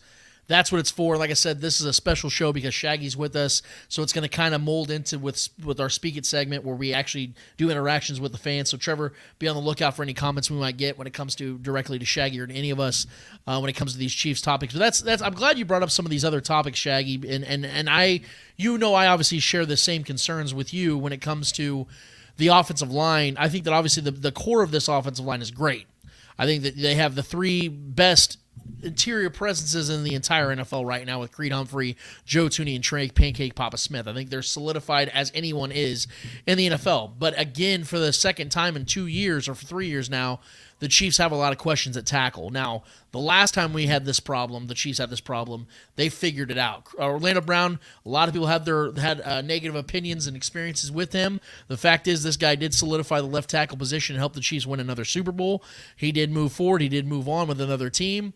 Andrew Wiley was a nice little fill-in. I know that they've been trying to give a lot of opportunities to Lucas Niang, but he can't, for whatever reason, stay healthy. And now that they're moving on with potentially a situation where they have Jawan Taylor and Donovan Smith taking over at those tackles positions. Me personally, Shane, I'm probably even more concerned than you are because of the fact that I know that Jawan Taylor is a really good right tackle, and I would love for him to stay at right tackle if that's ultimately the great situation the Chiefs have had if they already had a left tackle in place. The problem is the Chiefs paid Jawan Taylor like a left tackle based upon their current left tackle situation, and the fact that Donovan Smith over the last year or two has really turned into a player that isn't a guy that you can trust at that position. And in fact, I think he has the third most holding penalties. He had the third most holding penalties in the entire NFL last season, and he's 30 years old now. A lot of concern. So if he's the starting left tackle for the Chiefs, Donovan Smith, I am concerned. And it's such a concern that I think that it would be better to move Jawan Taylor to left tackle and then let Lucas Niang and my guy Darian Kennard and other guys fight for the right tackle position, and then Donovan Smith be a backup depth piece. Because if Donovan Smith's brought here to be a depth piece, then I'm totally okay with it. But him being the starting week one left tackle concerns me greatly. Because if you thought Orlando Brown Jr. wasn't reliable, Donovan Smith is not better than Orlando Brown Jr. to this point. So if you were to build the offensive line right now, while we're here in the middle of June, would you have Donovan Smith at left tackle? Would you have Jawan Taylor there? How would you go about building those tackle positions?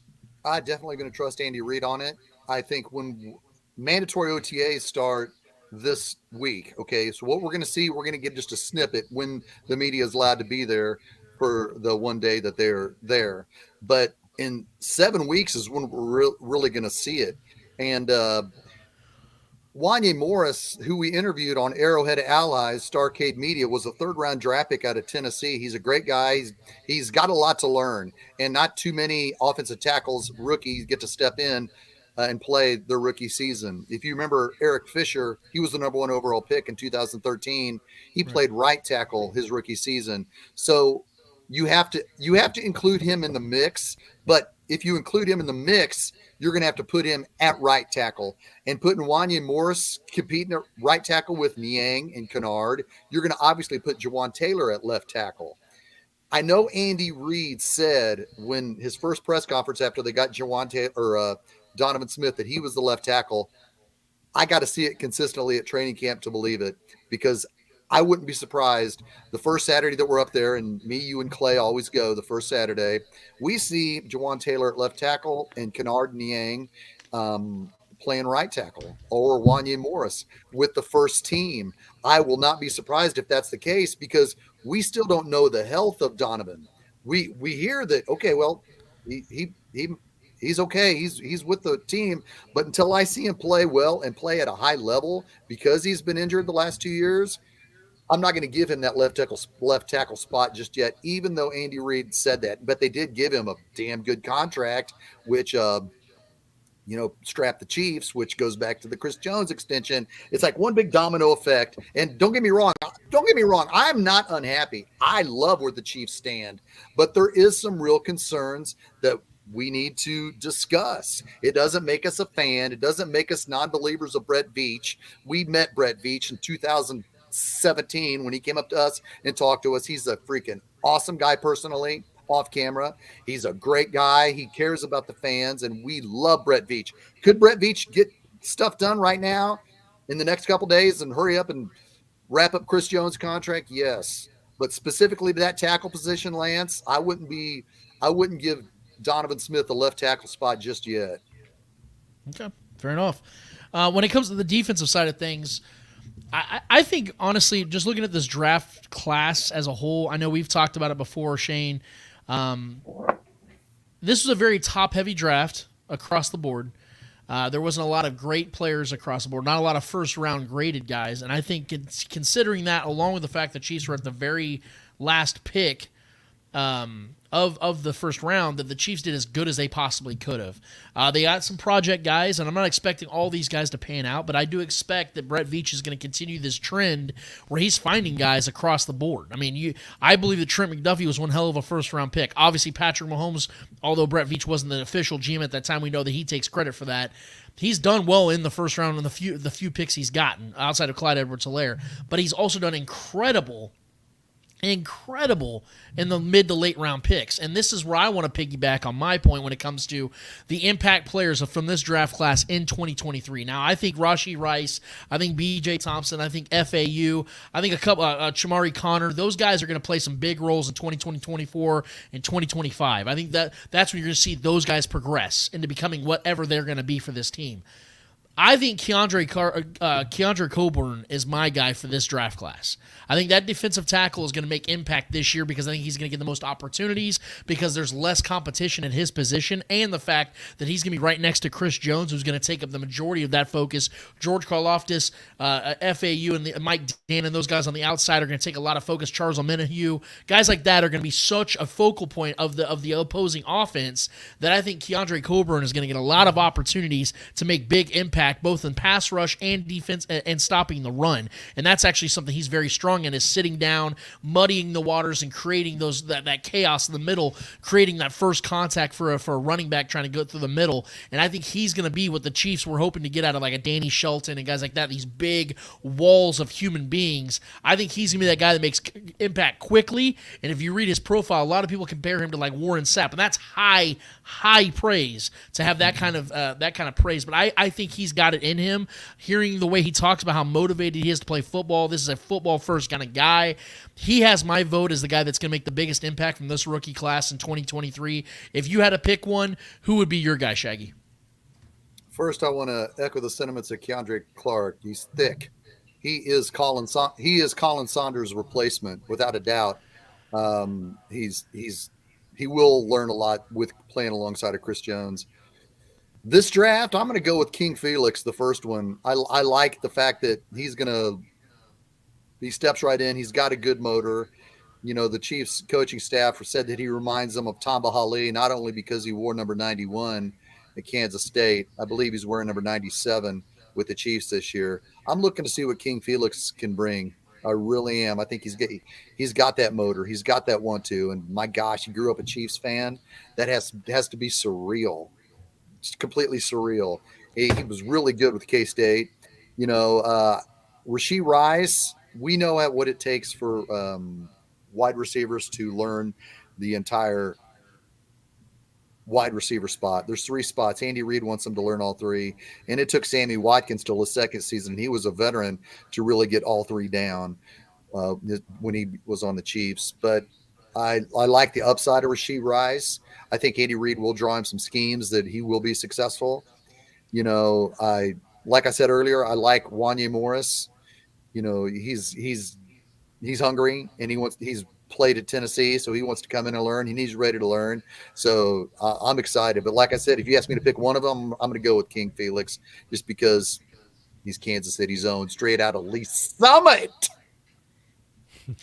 That'd be a great story too, man. If he ends up being a guy that is a prominent figure for this defense moving forward, and that would be awesome, man. So I'm definitely rooting for that. I'm rooting for all these young guys because, like I said, Brett Veach has been able to find quality deep in the draft. And you know, something I want to talk about when it comes to the defense as well is you know, moving forward, because we're starting to lose players that we've all loved and come accustomed to of helping this team win Super Bowls. You know, L'Jarius Sneed and Willie Gay are coming up on contract years. Mike Dana as well, at a lesser extent. But, you know, we see the way the Chiefs draft, and we see that, you know, they've drafted guys at certain positions that you can ultimately justify moving off of a Frank Clark, or you can justifiably move off maybe a Willie Gay, and in particular with L'Jarius Sneed this offseason, because of the fact they drafted Chamari Connor. They've been drafting defensive backs like crazy over these last 2 years. As much as I love L'Jarius Sneed, Shane, I'm starting to wonder if he has a future here in Kansas City after 2023, because the Chiefs could have gotten him on a much cheaper deal, which have obviously saved them some cap space this year and moving forward. He's been an absolute valued commodity here in Kansas City, being a fourth-round pick, not making really any money, and become a jack of all trades for this defense, playing big and humongous moments for the Chiefs. Having said that, in the 9 games he's missed with the Chiefs since 2020, the Chiefs are 8-1, and in particular, he only played 4 snaps in the AFC Championship against the Bengals this last year. And not only did the Chiefs still win, but the young guy stepped up in his stead. You know, talking about Joshua Williams catching that ball that Brian Cook tipped to him. Talking about Jalen Watson making that pick, going up and getting the ball at the high point. You know, they made Joe Burrow's life a living hell in that game. And I think this has added leverage to the Chiefs side of things, where they don't have to feel the pressure of extending L'Jarius Sneed. They can move off of him because they've seen these young guys move and move quickly upward. And I think that's what's going to ultimately happen. If I'm a betting man, I don't think L'Jarius Sneed's going to be here after 2023, and Willie Gay could be very well the same possibility, because you're seeing the Chiefs draft Leo Chenal, go and get cheap veterans like Drew Tranquil that can show that they can find value in other ways and cheaper ways than extending Willie Gay. What are your thoughts on these two players in particular? Do you think they're going to be playing for the Chiefs moving on after 2023? You know, that's a damn good question. I sure hope so. I know that Brett Veach is drafted well, and you can put the puzzle pieces together, and you think, well, Joshua Williams is his successor, and Drew Tranquil, if they extend him, could be Gay's successor. You know, I hope we keep him, just because I like keeping the foundation here. You don't know how much it's going to be to cost, how much it's going to cost him.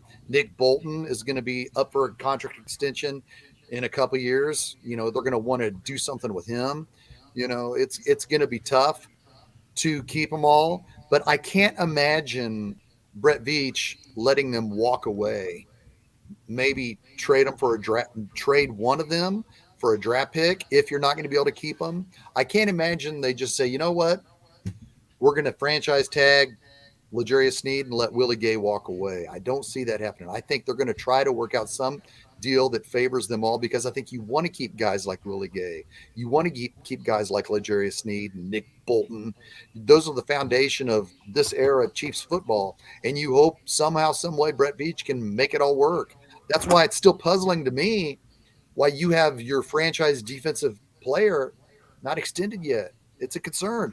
Chris Jones, what was his Instagram story? I can't help but keep breaking this up, because what was his Instagram story yesterday? Chiefs Kingdom, time's ticking. People can try to read between the lines on that. If you take care of that in April or today or tonight, show that these guys are important, and you're going to extend them, and you're going to make it happen.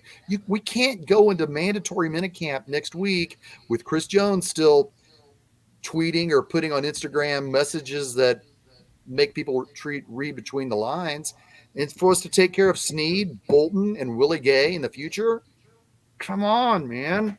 Show them that you care. Show these players that you really care when it's important, like in March or April. Chris Jones is the foundation of this freaking defensive team. We celebrate Patrick Mahomes and Travis Kelce. Believe you me, we've been doing that for freaking 6 years, celebrating them. But Chris Jones is the heart and soul, the backbone. Take care of him now, so Nick Bolton, Willie Gay, and L'Jarius Sneed aren't going into training camp thinking, my contract's going to be a situation next year. How are they doing Chris? Well, Chris Jones ain't at mandatory minicamp. It's June. It's July. They didn't take care of it when it should have been taken care of. This might be my last year in Kansas City because it's a business. Take care of Chris Jones, Veach. Come on, man. Do it now. Come on. Well, what I'll say, Shane, what I'll say to that in response to the Chris Jones situation in particular, there's several reasons why this is an inevitable extension that's coming. One, it's because of the obviousness that Chris Jones is the best player at his position in the entire NFL, who's in the prime of his life, in the prime of his career. The Chiefs know that they are only better with him than without him. You can't just replace Chris Jones and expect to rack up more Super Bowls in the near future. Like if the Chiefs were to let him walk after this season, you're not just replacing Chris Jones. Those guys don't just walk around. He's a special player, and he's going to go down as one of the greatest players of his position and a surefire Hall of Famer, if you ask me. Also, why the is he fact dragging from his feet, a monetary, man? Get it done. Yeah, I agree. I don't know why they're dragging their feet. I need a reason why this wasn't done in March or April. I need a fair reason. Not like, Right. well, the Katz brother, his agents are kind of playing hardball. This should have been done. There's no reason why. Hate John Dorsey all you want, but guess what? A year after Justin Houston wasn't signed in 14, they gave him a massive extension. Clark Hunt had to sit down with Eric Berry in March of 2017 to make that happen. There's no reason why Chris Jones isn't freaking extended now. There's a lot of language in it, and I don't want to sit here and pretend like I know exactly what's being said behind the scenes between Chris Jones and the Chiefs. What I do know, though, is the fact that Chris Jones has been vocal about what he wants, and what he wants is not record-breaking money. He said that he would like to be paid like a top 3 player at his position, and he is a Chief for life. So he's almost kind of painted himself in a corner to where he's going to have to play ball a little bit with the Chiefs as well. And I think that's intentional because he wants to show that he's putting good faith out there with the Chiefs, and I think the Chiefs are going to take care of him because my second point in this was from a monetary standpoint, the Chiefs have to extend Chris Jones. Otherwise, they're going to have a $29.7 million cap hit this year. And I just don't see the Chiefs wanting to put that out there. If they were to extend Chris Jones, that cap hit goes down, I think, about $8 million, $9 million. So they're going to open up a lot of money just by doing that, which segues me to some of my next few questions here, because I do believe the Chiefs are going to want to add to both sides of the ball here in defense and offense. And hold on, Lance, hold on. I want you both to answer me this first. How do you look at Chris Jones' Instagram message saying Chiefs Kingdom, time's ticking? I'll start with you, Trevor. How do you look at that? How do you read between the lines on that? It's definitely cryptic. I wouldn't put too much into it. I mean, he's obviously saying it for a reason. He could be meaning, the season, the season's getting ready to start. The camp's getting ready to start. Who knows? But if we're all being honest with ourselves, it's most likely about the man's money. Him maybe trying to push the envelope a little bit. And I don't blame him. I agree with you. I think the extension should have been done a while ago. I think we all still know it's going to happen. There's no scenario in my mind where I see Chris Jones not being a Chief, for these next coming seasons, the next handful of seasons. I don't see that as a reality. I don't see that as a logical outcome that our organization can move forward with. He's like you said, he's a staple. He's a pillar player. He's a foundational piece to what this team is in the lifeblood of this defense. That's not a guy you let walk, and I think everyone knows that. So I mean, his message, obviously being cryptic, it is what it is. I mean, I don't put too much into it. I have full faith that the Chiefs will take care of him. He's done nothing but push the message that he's a lifer here. He's a Chief for life. He's been a part of the greatest, like you said, the golden era of the Chiefs Kingdom, Chiefs football. He's been a massive piece to that, if not the biggest piece to that defensively. So as cryptic as that message was, we can try to translate what he's actually alluding to. I think that's kind of why he did that, if I'm being honest. Get the conversation. It's a conversation starter. It's a centerpiece for a conversation, and I think I'm just going to leave it at that. March 12th of this year, Chris Jones tweeted out, "I am a Chief for life. I will not play for another franchise." Shane, I've never known Chris Jones to be a liar, and I always give people a chance. If you're a man of your word, you're a woman of your word. I'm gonna continue to believe that and give you the benefit of the doubt until you prove me otherwise. I've yet to ever see Chris Jones or hear Chris Jones being a guy that says one thing and does another. If anything, I've only heard that this guy is an incredible human being. He's got great integrity. He has work ethic out the ass. That's why he's the great player that he is with the Chiefs in multiple schemes, no less. Had 2 career years, one with Bob Sutton and one with Spagnuolo at 2 very different times of his career. I think that Chris Jones has very much put himself in a position with the fan base of stating the obvious. I want to be here in Kansas City. I want to continue to help this team win championships, but I also do want to get paid what I'm worth. And the best part about this is, like I said just a few minutes ago, is that Chris Jones is not asking to break the bank or reset the market at his position. He just wants to get compensated adequately. And I know that the Chiefs appreciate that, which is why I think this is going to be smoother than some people may anticipate. I know as time goes on, as the temperature rises outside, the temperature is rising in some of us as fans because we're starting to get a little worried. And when I see an Instagram post like that about Chris Jones, he's not an idiot. And I think that he's posting that to get Chiefs fans to do what we're doing right now, and it's to talk about this very situation. I don't believe there's any bad blood. I don't think there's any bad will. I don't think there's any lack of trust between these two parties. I think what's going on is that Chris Jones knows that he's about to get paid, and I think this has more to do with him getting the fan base amped up and ready to go for the season while also discussing these very topics because, to your point, Shane, it hasn't been done yet. But there's a reason why the Chiefs handle things in such a consistent way. It's always so quiet. And then out of the blue, Patrick Mahomes gets $500 million. And out of the blue, Chris Jones gets $85 million in the same offseason. That's exactly how this is going to go. It's going to be a Tuesday at 11:45 in the morning, and we're going to hear that Chris Jones just signed a 4-year deal worth $115 million, whatever the total numbers are. The fact is that contract is going to get done because, to this point, the Chiefs have other opportunities they can have out there by opening up this type of cap space. And like we talked about yesterday, Shane, or these last couple days rather, this Chris Jones extension not only gives the Chiefs their top-tier pass rusher, defensive lineman, it's also going to give them opportunities to add to their defense and add to their offense like they couldn't otherwise. And unlike teams like the Bills, the Chiefs have these moves, these wild cards to get out of their cap hell that they're currently in and make these moves possible. And that's how they're going to do it. And I think that you're going to see a domino effect because just like that, as late as we think we are in the game, if this happens this Monday or this Tuesday, all of a sudden we're like, oh, and they still got a month before real training camp really starts up, and the Chiefs have all this opportunity to get these guys in place and understand the playbook, and all of a sudden the Chiefs have all the time in the world. And I think that's what's going to happen here. And that's why I want to push the question back to you, Shane, because people talk about how the cap structure is so bad. You extend Chris Jones, that gives you $16 to $18 million in cap space. If you were to restructure Travis Kelce, which I think all of us would be on board with, you're opening up another $9.2 million in cap space. If you were to restructure Joe Thuney, which I would be on board with, even though he is now 30 years old, he just had the best season of his career, and I don't see any signs of slowing down. I'd be okay with taking a big cap hit in 2025 and 2026. That opens up an additional $7.2 million right there. So just those three moves gives the Chiefs $30+ million to not only sign a DeAndre Hopkins, but can go and get a Yannick Ngakoue or go and get a Justin Houston and still have money left over if, in fact, you have to get more guys due to injuries in training camp. The opportunities are there, Shane. That's where I stand on it, and that's where Trevor stands on it, obviously. Okay, my point to that, and this is important, we can't keep saying, and I love the interest, and you've done your due diligence. We can't keep saying, well, DeAndre Hopkins needs to sign with the Chiefs. Not until Chris Jones is extended will that happen. There's just no way. They can't make it happen because there's no money left to give DeAndre Hopkins. Those moves, extending Joe Thuney's contract, working that out, Travis Kelce's contract, and extending Chris Jones, that has to happen first. So, because DeAndre Hopkins, he's going to be in Tennessee tomorrow and New England on Monday. Would that make sense for him for his legacy? Not really at all. Which goes back to my point that I put on the Spoken on Wednesday. The last time the Kansas City Chiefs signed a veteran unrestricted free agent this late in the offseason was veteran wide receiver Andre Rison.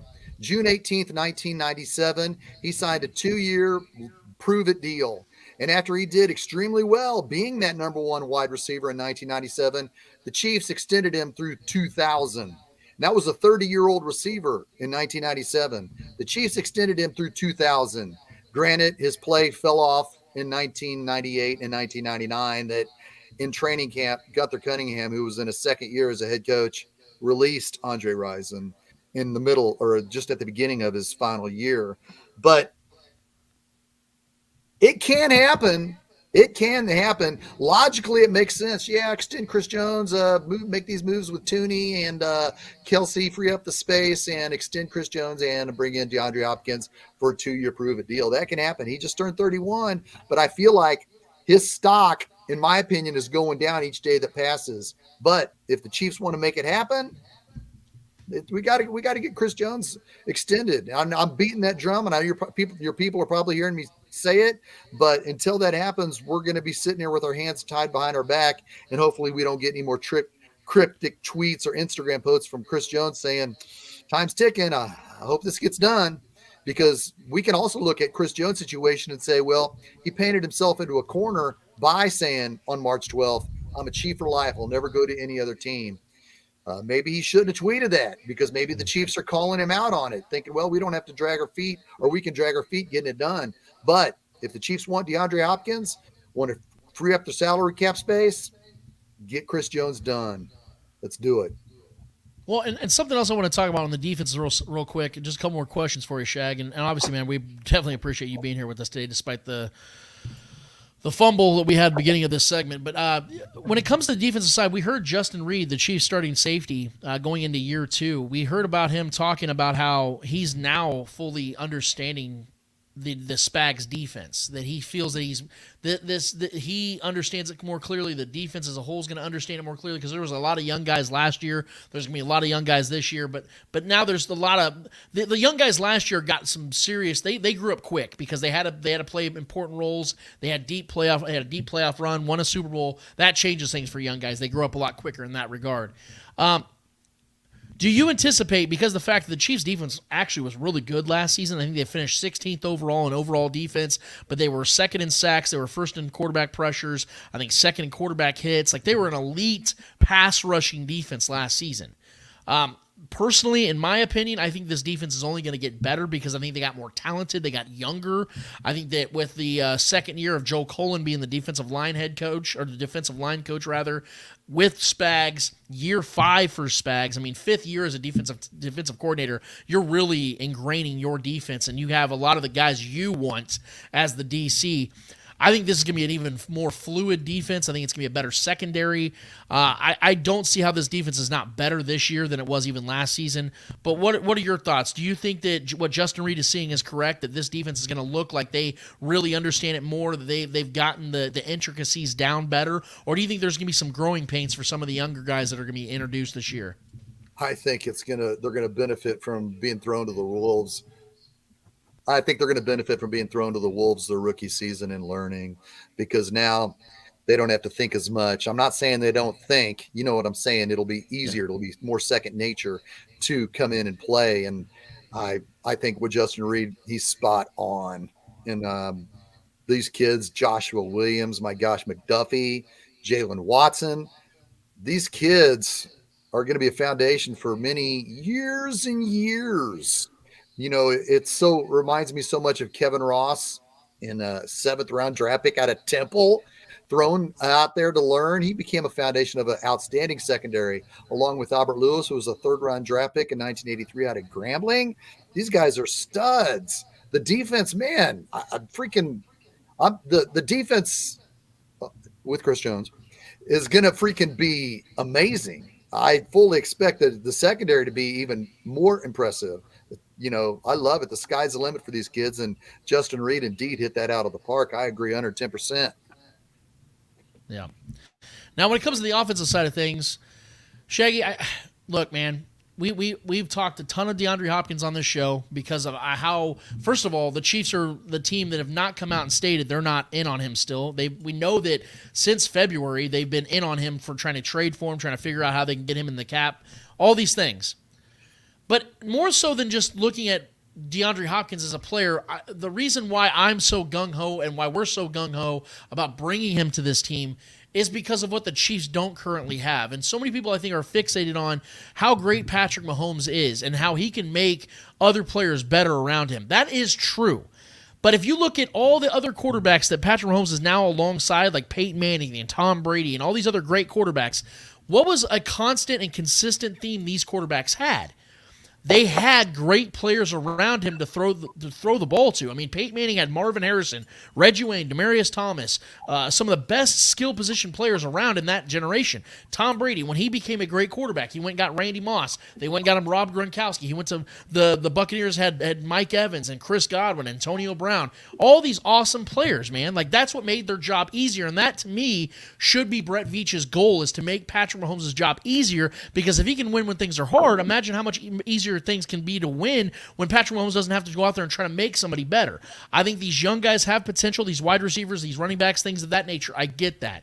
But the Chiefs not only don't have that proven wide receiver one right now, they lost the guy they were big about these last 2 off seasons and getting Juju Smith-Schuster. They don't have him now. They have not replaced him yet. That is why it is even more imperative for the Chiefs to do so. And also, like I brought to Trevor up earlier, if let's say, I hope this doesn't happen, and it hasn't happened for the last 10 years. But let's say Travis Kelce gets injured in a game, and he's out for any length of time. Who are the Chiefs relying on? Who is Patrick Mahomes throwing the ball to primarily? Who is his primary target? That scares me to think about, that any of these guys right now could be the primary target, and none of these guys at this point of their careers are primary targets. This is why it's even more imperative for the Chiefs to go out there and get a proven commodity at wide receiver they know they can rely on and throw the ball to on a consistent basis. It isn't that Patrick Mahomes can't do it without Travis Kelce. I believe he could, but it's going to be that much more difficult, especially when you peel back all the layers of the Chiefs have an uncertainty at left tackle. We don't know what's going to happen there. The Chiefs don't have a wide receiver one, and Travis Kelce, as great as he is and as great as he will continue to be, will be 34 years old when we saw guys like Shannon Sharp retire at 35. So the time is ticking. You want to talk about Chris Jones' IG post? How about that? Is that this core right now, if the Chiefs want to win with this core, they want to win at least another couple Super Bowls with this team intact the way it is, they need to go and get guys like a DeAndre Hopkins to add to that equation and make things that much easier on Patrick Mahomes. How do you see it? You know, Lance, you said a lot, and I can't disagree with it. There's a thing called faith, and faith means a lot when you believe, because it's a calling. The faith we have in the Chiefs is a calling. It's spiritual. You know, don't get me wrong. I'm a proud practicing Catholic, and my faith in the Lord is everything to me spiritually. What Andy Reid and what they're doing with kids like number 19 over my left shoulder, Kadarius Toney, they have faith that he's going to be their guy. He's going to be their number one guy. Does he have issues? Yeah, there's some concerns that he may be injured. He hasn't played a full season yet of the 2 seasons in, but man, he looks incredible when he's on the field. He can make some moves when he's not injured. Justin Ross. Wow. That kid came out and was a freshman, a pure freshman at 18 years old in 1990. Help me with my math. In 2018. Sorry, I was getting caught up in faith. I forgot how old he was in 2018. He was a freshman, and he was 18 years old, and he wowed the world. If there was an NFL draft after his freshman year, he easily would have been top 5 just for his potential alone, but he had a neck issue. Then when he came back from that, he had another issue. What we need to look at wide receiver-wise, guys, and I'm going to show my age here. In 1982, the Kansas City Chiefs drafted a wide receiver out of LSU, number 82, Anthony Hancock. He was supposed to be the man. He was 11th overall in that draft in 1982. In 1983, the Chiefs took a chance on an undrafted rookie free agent in Stephon Page. Stephon Page became a really great wide receiver from 1983 to 1991. The 11th overall pick in the 1982 draft, Anthony Hancock, retired after 1986. So while we look at things for now, and Lance, you're hitting it out of the park, what would DeAndre Hopkins do on the optics? For right now, what would he give this current wide receiver roster, including Kadarius Toney? Pencil it in. The Chiefs are freaking the team to beat, not only this year, for years to come, especially if they get Hopkins on a 2-year deal. But the Chiefs put their faith. It looks like right now, the way they're dragging their feet on Chris Jones and their current salary cap situation, the Chiefs put their faith in Kadarius Toney. They put their faith in what potential and what upside Justin Ross has. So we could sit here and say, you know what, I don't know about Kadarius Toney. I don't know about Justin Ross. Rasheed Rice is a rookie. Sky Moore still has to develop a little bit more. MBS, we don't know. The Chiefs have faith in these kids. And I hope Justin Ross looks like Stephon Page in 1983, where he ended up beating out the 11th overall pick on the roster the year before. So the faith is in these kids currently, because if they want to keep saying, Daniel Jeremiah wants to keep saying on NFL Network, the Chiefs really believe Kadarius Toney is their number one wide receiver, we have to give our faith into Andy Reid in believing that, because as right now, Andy Reid has gave us no reason to doubt him. Number one wide receiver. Hell, he caught a Super Bowl pass. He was almost the MVP of the Super Bowl if that punt would have went back for a touchdown. The potential is there for Kadarius Toney, but it would be easier for us to even stick our chest out even more if the necessary moves were made to put DeAndre Hopkins on the team on paper. Because on paper, no faith. Let's take our faith out of it. Faith's out of it. It's concerning because Juju Smith-Schuster hasn't been replaced. MVS hasn't been replaced. Oh, yeah, John Ross can run those. Well, John Ross is injured too. So we go back to faith. So if you take faith out of it, there is some concerns at the wide receiver position. And that's my take on it. Well, speaking of faith, I have faith that the Chiefs can reconcile their differences with a former great player and maybe bring him back for a one-year deal and have a full circle experience and make him an official Chiefs Hall of Famer and probably NFL Hall of Famer. And that's the one, the only Justin Houston. Look, I know that the chance of this happening is still unlikely, but think about the storyline behind it. If you think about it for a second, Shane. Justin Houston had incredible seasons with the Chiefs, made some big money with the Chiefs as well. 70 sacks. I think it's third all time in Chiefs history, behind only Tom Hawley and the great Derek Thomas. Then he goes on and has himself an incredible second half of his career with the Indianapolis Colts, the Baltimore Ravens, teams like that. And he just always seems to stay in motion. He's 34 years old now. He had 9 sacks last season. He's only missed 4 games since 2019, which was the year that after he left the Chiefs. We know that things didn't end so well. We know the whole situation with Eric Berry and how the Chiefs and them had some tension. The Chiefs outright released Justin Houston, I believe, after the 2018 season.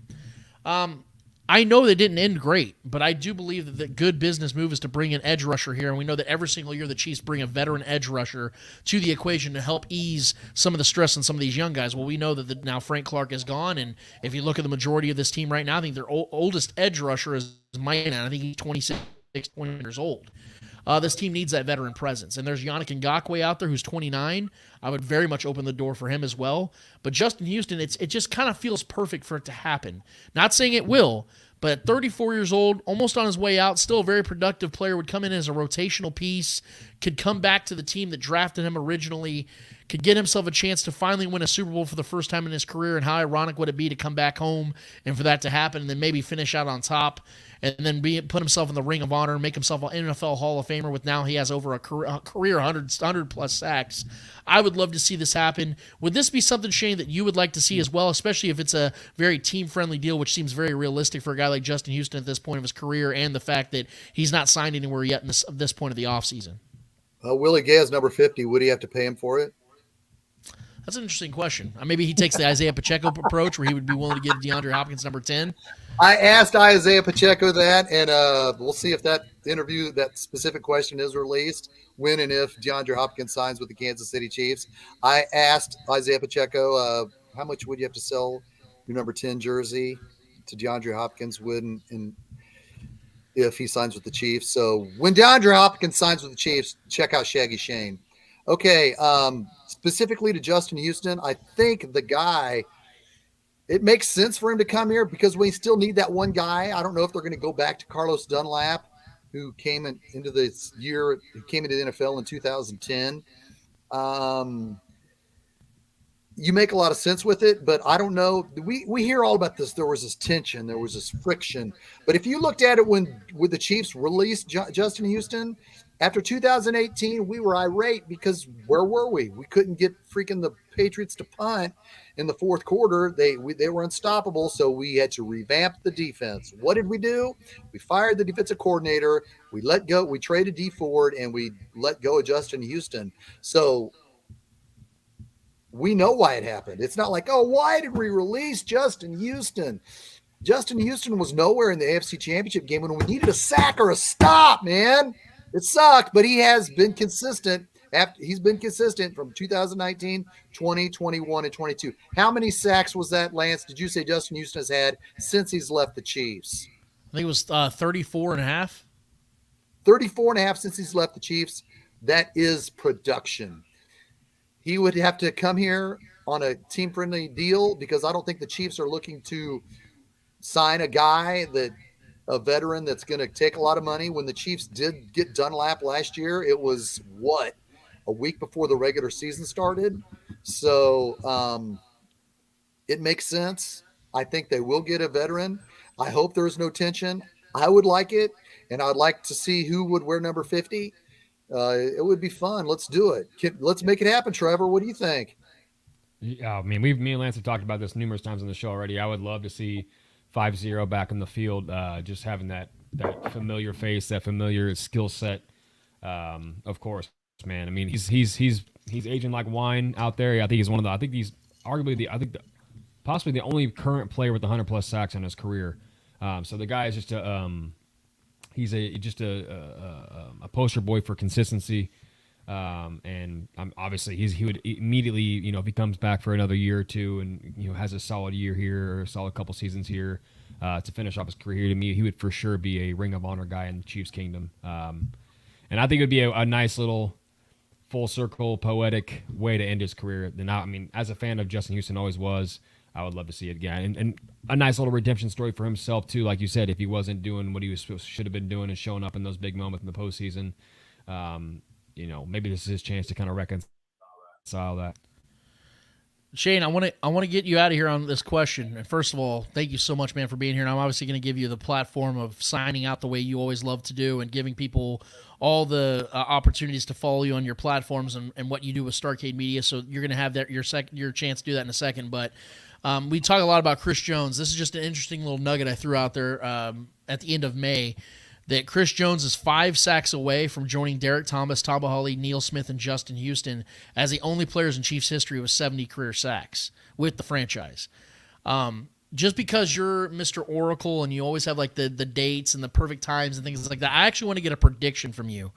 What week this season, because I do believe that Chris Jones will have 5+ sacks this next season, what week this season do you anticipate he'll get to that upper echelon with those greats in Chiefs history? When do you think he gets that 5th sack? Week 5. Oh, I love it. Easily. I mean, the defense is going to be so much better this year. He should.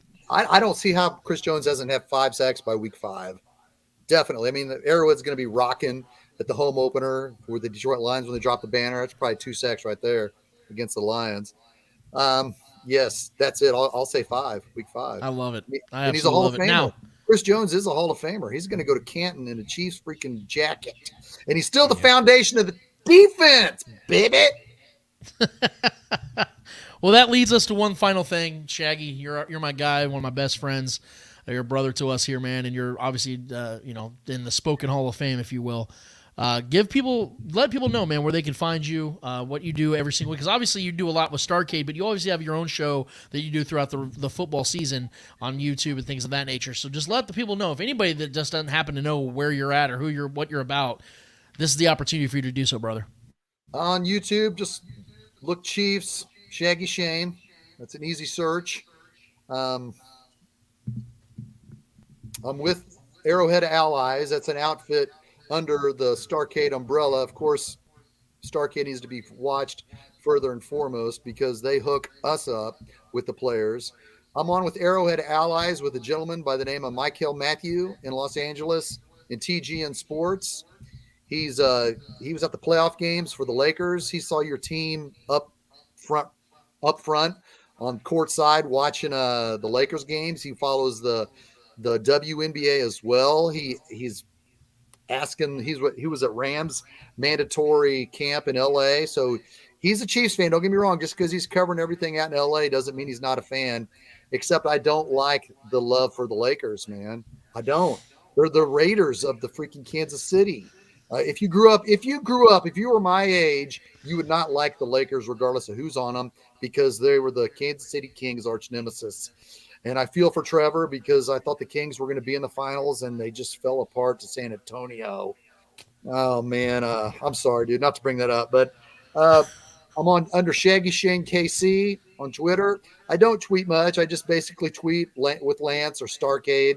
I'm not a guy that's going to be tweeting nonstop, but you can find me on Facebook under Shane Williams, on the Spoken. on the Patrick Mahomes fan base on Facebook. On Chiefs or Die with Fidel Blocker, his group. You got to follow Fidel on Chiefs or Die if you're a diehard. And we're all diehards, but if you want to get a diehard feel and go on the road with them, they will go on the road to all the many Chiefs road games. So you'll find me on Chiefs or Die, and you'll find me on the Spoken. I'm an easy find. I'm the old guy who starts bringing up these stats and draft picks from 1980 and 81. When I'm on Twitter and I see things break down between people who got 15,000 to 400,000 followers, and I say, don't you remember the 1982 draft when that happens? And nobody replies. They look at me kind of like the 10th graders at the high school dance, like, who invited this guy? He's a 53-year-old guy trying to come up with these stats from 1979 and 80. So I'm kind of like the outsider on Twitter because everybody's all young and spry and coy and inspirational. And they think, why is this guy throwing out this stat, man? We don't follow football from 1982. We don't care if Stephon Page was an unrestricted free agent who beat out the 11th overall pick the year before. We're talking now. So I kind of just accept the approach that I'm the old guy.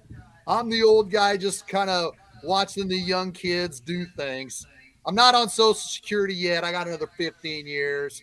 But damn it, I know my Chiefs. And if you want to know what's going on with your Chiefs, then listen to me what I have to say. But if you don't care, just continue to ignore me. I can handle it. What do you think, Trevor? No, I was going to say we do actually have a live question for you. Okay. From James T. Kirk on YouTube, on the YouTube comments. He asks, Shaggy, what era of football was the best? The 80s, the 90s, the 2000s, or the current era? It's got to be a tie. And I'm sorry, James. I don't want that to seem like a lame answer because the 1990s was the backbone that picked us up from the dead, that gave us life and put us on this pedestal. Right now, it's awesome. The golden era, we got our franchise quarterback that I wanted and that Lance wanted before the draft. Me and Lance, we were living people that gave us a lot of crap because we were hard on Alex Smith, but me and Lance were a part of the pioneers that said, no, we got to think long term. We got to live outside the box. So I think Lance, for standing on that hill with me, scout Deshaun Watson and scout and love Patrick Mahomes at Texas Tech. But right now, it's the golden era. We got to love it. But 1990s, man, they were so important. And speaking of Starcade Media, they get a lot of those guys, all of those players on their Arrowhead weekly shows that I'm a part of. And we get to talk to them. The 1990s was fun, man. It was fun because we came back from the dead. Because in the mid-'80s, when the Kansas City Kings left Kansas City, they were bigger than the Chiefs at that time. The Kings' legacy, it was kind of a shock when the Kings left in 1985 because they were bigger than the Chiefs at that time. Steve Sable was on, from NFL Films, was on Carl Peterson's show in 1998. 1998. He said, the hardest thing about filming Arrowhead in the 1980s was getting film of the stadium because it was so empty in the upper decks. So there was only 20,000, 15,000 fans in an 80,000 seat arena. So what the 1990s did was paramount. So I will never disrespect what the 1990s did. But if you held a gun to my head and what is, say, the best record or the best era of Chiefs football, I would say right now, because we have Patrick LeVon Mahomes the second as the quarterback. He's not even in his prime yet. He's pretty close, and he's already won 2 Super Bowls. He was the NFL MVP in those Super Bowls as well as 2 NFL MVPs. If the Chiefs continue to play with no faith or faith in these kids, Tony, Justin Ross, John Ross, anybody to play wide receiver, then Patrick Mahomes is still probably going to take him to the Super Bowl. So the faith now is pretty sweet. And if you held a gun to my head, Mr. Kirk, I'm going to say right now is the best time to be a Chiefs fan. Enjoy it. Embrace it. Because I've waited a long time. A long time. Thank you, James, for that important question. And thank you, Shaggy, for the informed answer, just like in every other question we had, man. And I appreciate all the live streamers. You guys can keep filling us in with questions if you guys have them. But, man, Shaggy, dude, awesome segment, man. We really do appreciate you, dude. Thank you so much for being here on the show with us today. We will have you back on before the season kicks off, so be ready for that. Actually, what we'll do, man, is we'll try to pencil you in for the week before the actual prediction show for us here, which is the week of the season. So we'd love to get you on before then, man, if that's cool with you. Labor Day, isn't it? Labor Day weekend is when you do your prediction show. Yeah, right? it's the weekend right before week 1. Yeah. Okay, well, here's the deal. The week before Labor Day, before week 1, I'm going to be in Seattle. Yep. I'm going to be watching the Chiefs play a 10 o'clock a.m. start against the Cleveland Browns on Saturday with my daughter. So I'm going to be in Seattle the week before. So we might want to schedule maybe 2 weeks before, That works perfectly. Let's just pencil you in now. We have tons of witnesses that'll keep us checked in on that one, so that way we know we make sure that we have our guy Shaggy on when we need to have you on. So let's just do that. Enjoy your time in Seattle, brother, and whatever you got going on today, man. Enjoy it. Tell Tracy and the girls I love them to death. We love you, bro, and we thank you so much for your time today, man. Love you, brother. Thanks, Trevor. Thanks, Lance. Love you guys, and go Chiefs. And let's enjoy this. Let's get Chris Jones extended and make things happen salary cap wise, because we don't want to be at training camp going, man, why isn't Chris Jones here? But enough of my yakking. You guys are stacking, and you got me backing. You guys 24/7. Thank you, Starcade. It's going to be fun. You guys are going to love it, man, especially when you get a chance to talk to a current Chiefs player, because it's highly likely. But enjoy Von Booker. I love the guys. You got him on Kingdom post games. He's a great dude. I've tailgated with him. I loved what he brought to those 1990 teams. And until then, Starcade Media, The Spoken, Trevor and Lance. This is Shaggy Shane saying, "Go Chiefs!" Go Chiefs is correct. Later, man. We appreciate our guy Shaggy every week, man. It's your time. Yeah, man. It's. I feel like we could do a whole show with just Shaggy, man. We don't even have to have them like as a part of the show. We can just make a show with him, and so we appreciate him because he always gives us the most informed response. I swear, I think it's him and then Jason Dunn. Jason Dunn gives us insanely informed responses as well, and I think Shaggy and him, they just from that same generation, man, where they just want to make sure they give you detailed responses. I definitely appreciate both those guys for what they do, and I appreciate our guy Shaggy so much. And Starcade, man, Trevor and I have a great opportunity on our hands, and we got coming up this next football season, chatting up Chiefs with Von Booker. A guy that I watched growing up play football with the Chiefs, a guy that had a pretty incredible career when it came to playing. I think he played in the Canadian League as well, if I'm not mistaken.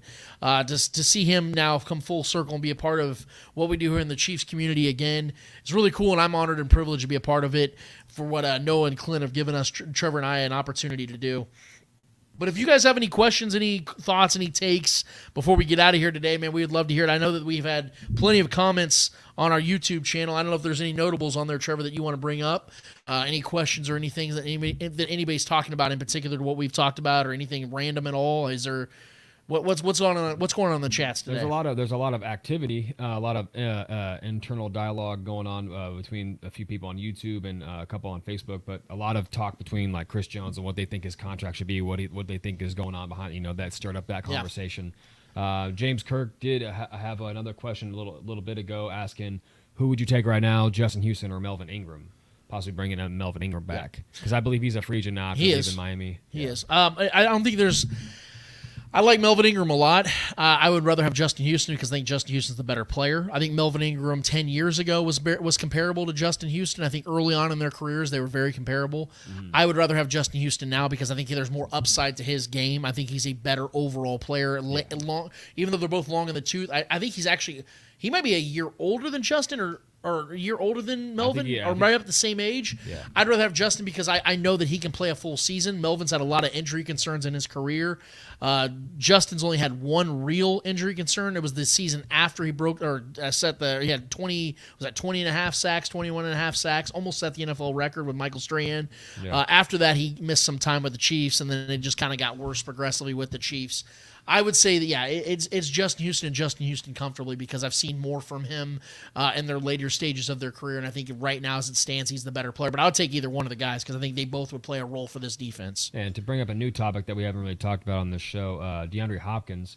Just joking. There was another comment. I can't see who it was, but I'm going to put it on the screen. I'm not. For some reason, the Facebook users don't the names don't So show up. yeah, if you're commenting on Facebook, put your name before so that way we can give you credit. Or for put your name at the bottom like it's a quote or something. Yeah, like, give us But it says they could literally sign DeAndre Hopkins to a 2-year, $30 million deal and give him $15 million bonus up front, spanned over 5 years, $3 million cap hit a year, with a base of $1 million cap hit, would be $4 million for 2023 for this season. Throw it down the road if they want him.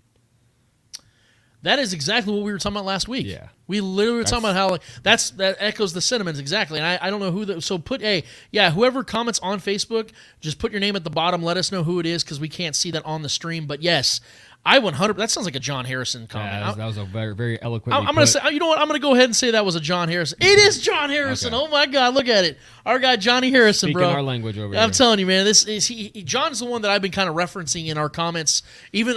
Other conversation I've been having outside of the show, outside of what we do at the Spoken. I've been referencing what John broke down last week in regards to the Bills cap structure going into 2024 and how they can't make it work, why they're out on DeAndre Hopkins, and why the Chiefs are still very much in, because there are multiple ways for the Chiefs to make this work. Yeah. That's just another prime example. I do believe, if I'm a betting man, that if and when the Chiefs do get it DeAndre Hopkins, it will be a 2-year deal. It will be around $30 million. And I think that John is very much spot on as to what he thinks the figures will be and how the Chiefs can work. And if there's anybody that can figure out a cap situation, it's Brett Tillis and it's Brett Veach. Those two guys, the double Bs, man, BB Butcher in here, man. I think those are the guys that can make that work. So 100% agree with John on that one. So yeah, I'll go with an agreement on that. Yeah, that's pretty much all. There's just a lot of chatter back and forth about Chris Jones. I love that. I love that there's chatter. There's conversation within the conversation, guys. Absolutely. Keep that going, man. Yeah. That's what we want, man. I think we got one more. Okay. In a contract, this is from Omar on YouTube. Let me put it on the screen here for you, buddy. In contract year with Creed, Bolton, and Smith, who stays and who goes? We've discussed this on the show before, but we can obviously go into it just real quick if you want to.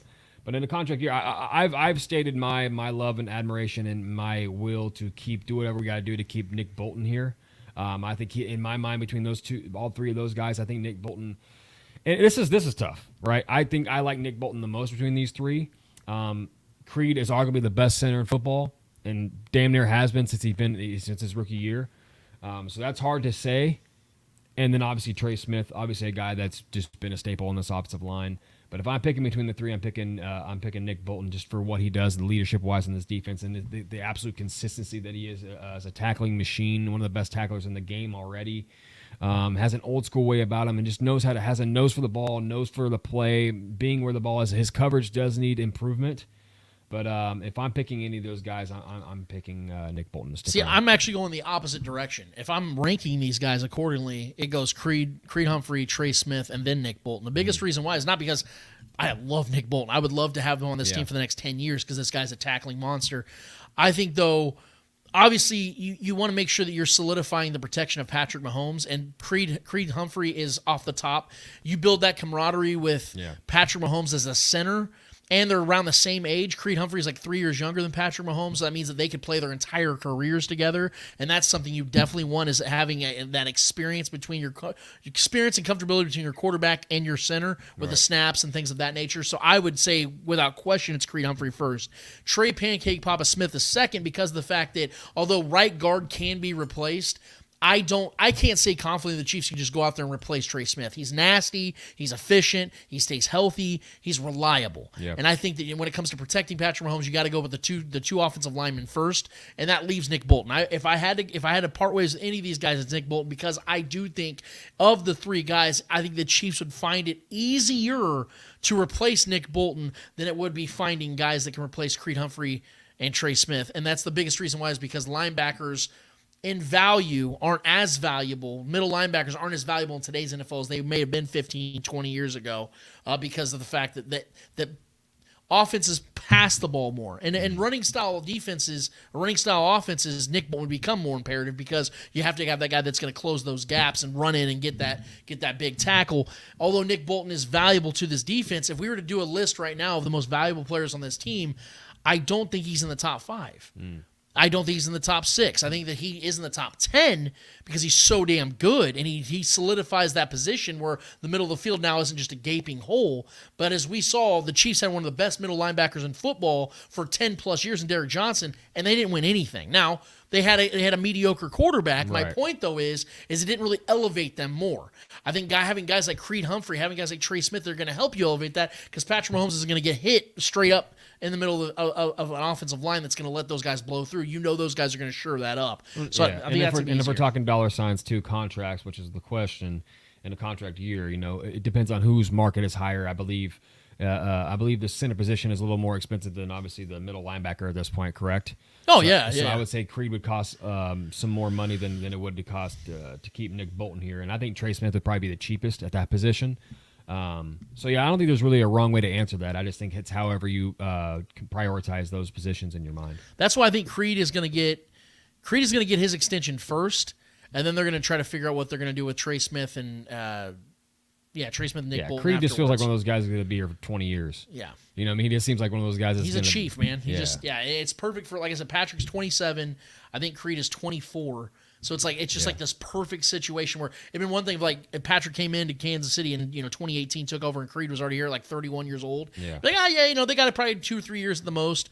No, they can play together for 10, 12 years. And I just think that's what the Chiefs want. And I think that's why you saw them go and get Creed Humphrey early in the draft because I don't think they anticipated he was going to be there in the second round because they already had Austin Ryder. He was going to be their center. I believe was it Austin Ryder was going to be their center? I think so. Yeah, he was going to be the guy that was going to play down the road for the Chiefs with Patrick Mahomes. And once they saw that, and I think when those contract times come up, I think we'll have freed up money from other contracts. So I think we'll be able to possibly extend all three of those guys to a contract. And also, yes, not only is money going to come off the boards with some of these other veteran players that may not be here, guys like that. but also the fact that you're talking about Patrick Mahomes, that's when he can get another restructure, and that can open up $25 million for the Chiefs right there, if not more, for them to open up cap space. There's other veteran players. Chris Jones, his money may not be as high. I mean, that's 2 years away, so we got a lot to discuss in that time. And I almost asked Shaggy about it, but I'm going to save that for a later date for us to discuss because I think all of our receivers will be on rookie contracts still as well. Tony's still going to be under rookie contract. Sky Moore as well. Obviously, Rasheed Rice. Those guys are all going to be on the cheap. And DeAndre wouldn't be on the books at that time either if the Chiefs were to get him. If we do have that's him, perfect time. MVS would be off the books. That'd save the Chiefs around $7 to $8 million. But yeah, if I'm penciling in Creed as the assumption, he's going nowhere. Yeah. So I'm already kind of setting him aside. I think that this was, we talked a couple weeks ago, the real conversation is Trey Smith and Nick Bolton. That's really where I think that conversation starts. And I agree with Omar. I saw his comment just now. That's going to be a tough contract year for Veach. Hopefully they all stay. I agree. I would say this because I'm adopting this mentality. I'm sticking with it until I'm proven otherwise by Brett Veach. The Chiefs are going to spend money on the offensive side. I think if they were going to move off a player between these three, it's going to be Nick Bolton. They're going to let him go out there, see what his market is elsewhere. Maybe he can go and get himself a contract, get 12 to 15 million a year somewhere else. I don't think the Chiefs would pay Nick Bolton that. Maybe I'll be wrong, but I think they'd rather spend their money on shoring up their offensive line because to that point, I think Trey Smith would be 26 at the time. I think Creed Humphrey would be 26 at that time. You want to pay those guys right in the heart of their and primes. we did draft a couple linebackers in this draft, so I'm sure we'll draft another one or two this next draft. Who's to say they can't find the next Nick Bolton? I think it's easier to find the next Nick Bolton than it is to find the next Creed Humphrey. I really do. I think it's easier to find the next Nick Bolton. Yeah, I agree. That's it for the questions as far as I see, man. Awesome. Well, we appreciate you guys. And honestly, if you guys want to keep discussing things in the chat, go for it. But if you have a question for us, you have a take, hit us up in the chat. Go to YouTube. It's been great today. I'm seeing a ton of comments, man. But we appreciate the conversation within the conversation. It's an inception effect, if you will, that we have here at the Spoken Man. This is what it's about, be interactive. And it is much more useful to do it on YouTube. So if any of you guys are on Facebook or whatever, if you don't have a YouTube account or whatever, or you don't watch our live stream through the YouTube app, definitely transition over to that side because it's more fluid with the comments on YouTube. It comes up, I see your name, it's just a little easier, and I'll put it on the screen for you. So if you guys want to watch it, we prefer the views and the comments to be more funneled through the YouTube side of things. I agree. Yeah, please do that, guys. And like I said, we're definitely trying to grow that side of things. And our Facebook and Twitter side of things has been going great. YouTube is that next step for us, and we really appreciate all the support, dude. And I've been seeing it throughout the week, too. When we're posting our clips throughout the week, that a lot of people are commenting on those as well. Because I know the reality is sometimes on the weekends you might have family time, you might just want to relax and not pay attention to anything. So throughout the week, on your way to work or on your way home, you listen or you watch the show. Yeah. Totally understand it. Comment regardless, guys. We want to get interactive with you guys more and more, especially as the football season gets closer and closer to approach. I think we're 88 or 89 days away from football season starting up. I'm really stoked about it. We have one more order of business to get to, Trevor. What is it called? Hold this L. Each and every week we finish off each and every episode with a series of L's in the world of sports, whether those L's are friendly or not so friendly L's in the world of sports. We promise you, who is ever holding those L's in the world of sports deserve those L's in the world of sports. Trevor Twidwell, who's holding L for you this week? Listen, man, I'm going right to the low-hanging fruit. I know we didn't bring this up during the show, but it's not really something we should have or would want to bring up during the show, but it is extremely L-worthy and is the low-hanging fruit of this week's news as far as NBA players go, as far as keeping in the vein of the NBA. We got the NBA Finals going on. Zion Williamson. Listen, the guy has taken L's throughout his, and I actually recently gave him one not too long ago about him, not feeling like himself. Is he fully Zion yet? He's 100% healthy, but does he feel like Zion yet to even go out there and contribute and try to, help his team? A team that was very much had a good chance to get into the postseason and make a run, especially with his abilities to help that team. It was already a good team this year, a solid team. So it seems like Zion wasn't missing games due to physical ailments or injuries. He was too busy simping on porn stars and impregnating other ones. While at the same time, listen, man, do you? If you this is his personal life, and this is something I don't usually delve into, but this story has been so juicy and so just entertaining. Something I don't usually dive into, but my goodness, the stuff that he's been doing and saying to these women on Snapchat of all places, which is just a cesspool of just nonsense and OnlyFans and whatever you want to go and dabble into on there. It's a whole other world. But we continue to see these young stars in this league, man, just fall victim to surface level, just sedations of this world, man. And I call to the leadership of these young men and who are bringing these guys up. And I don't know if you guys know, but the Zion had just recently announced to him and his girl, one of many, I'm assuming now at this point. I guess they recently announced that she's pregnant. They're gonna have a child, and they had this photo op, and it looked like a happy new little blooming family.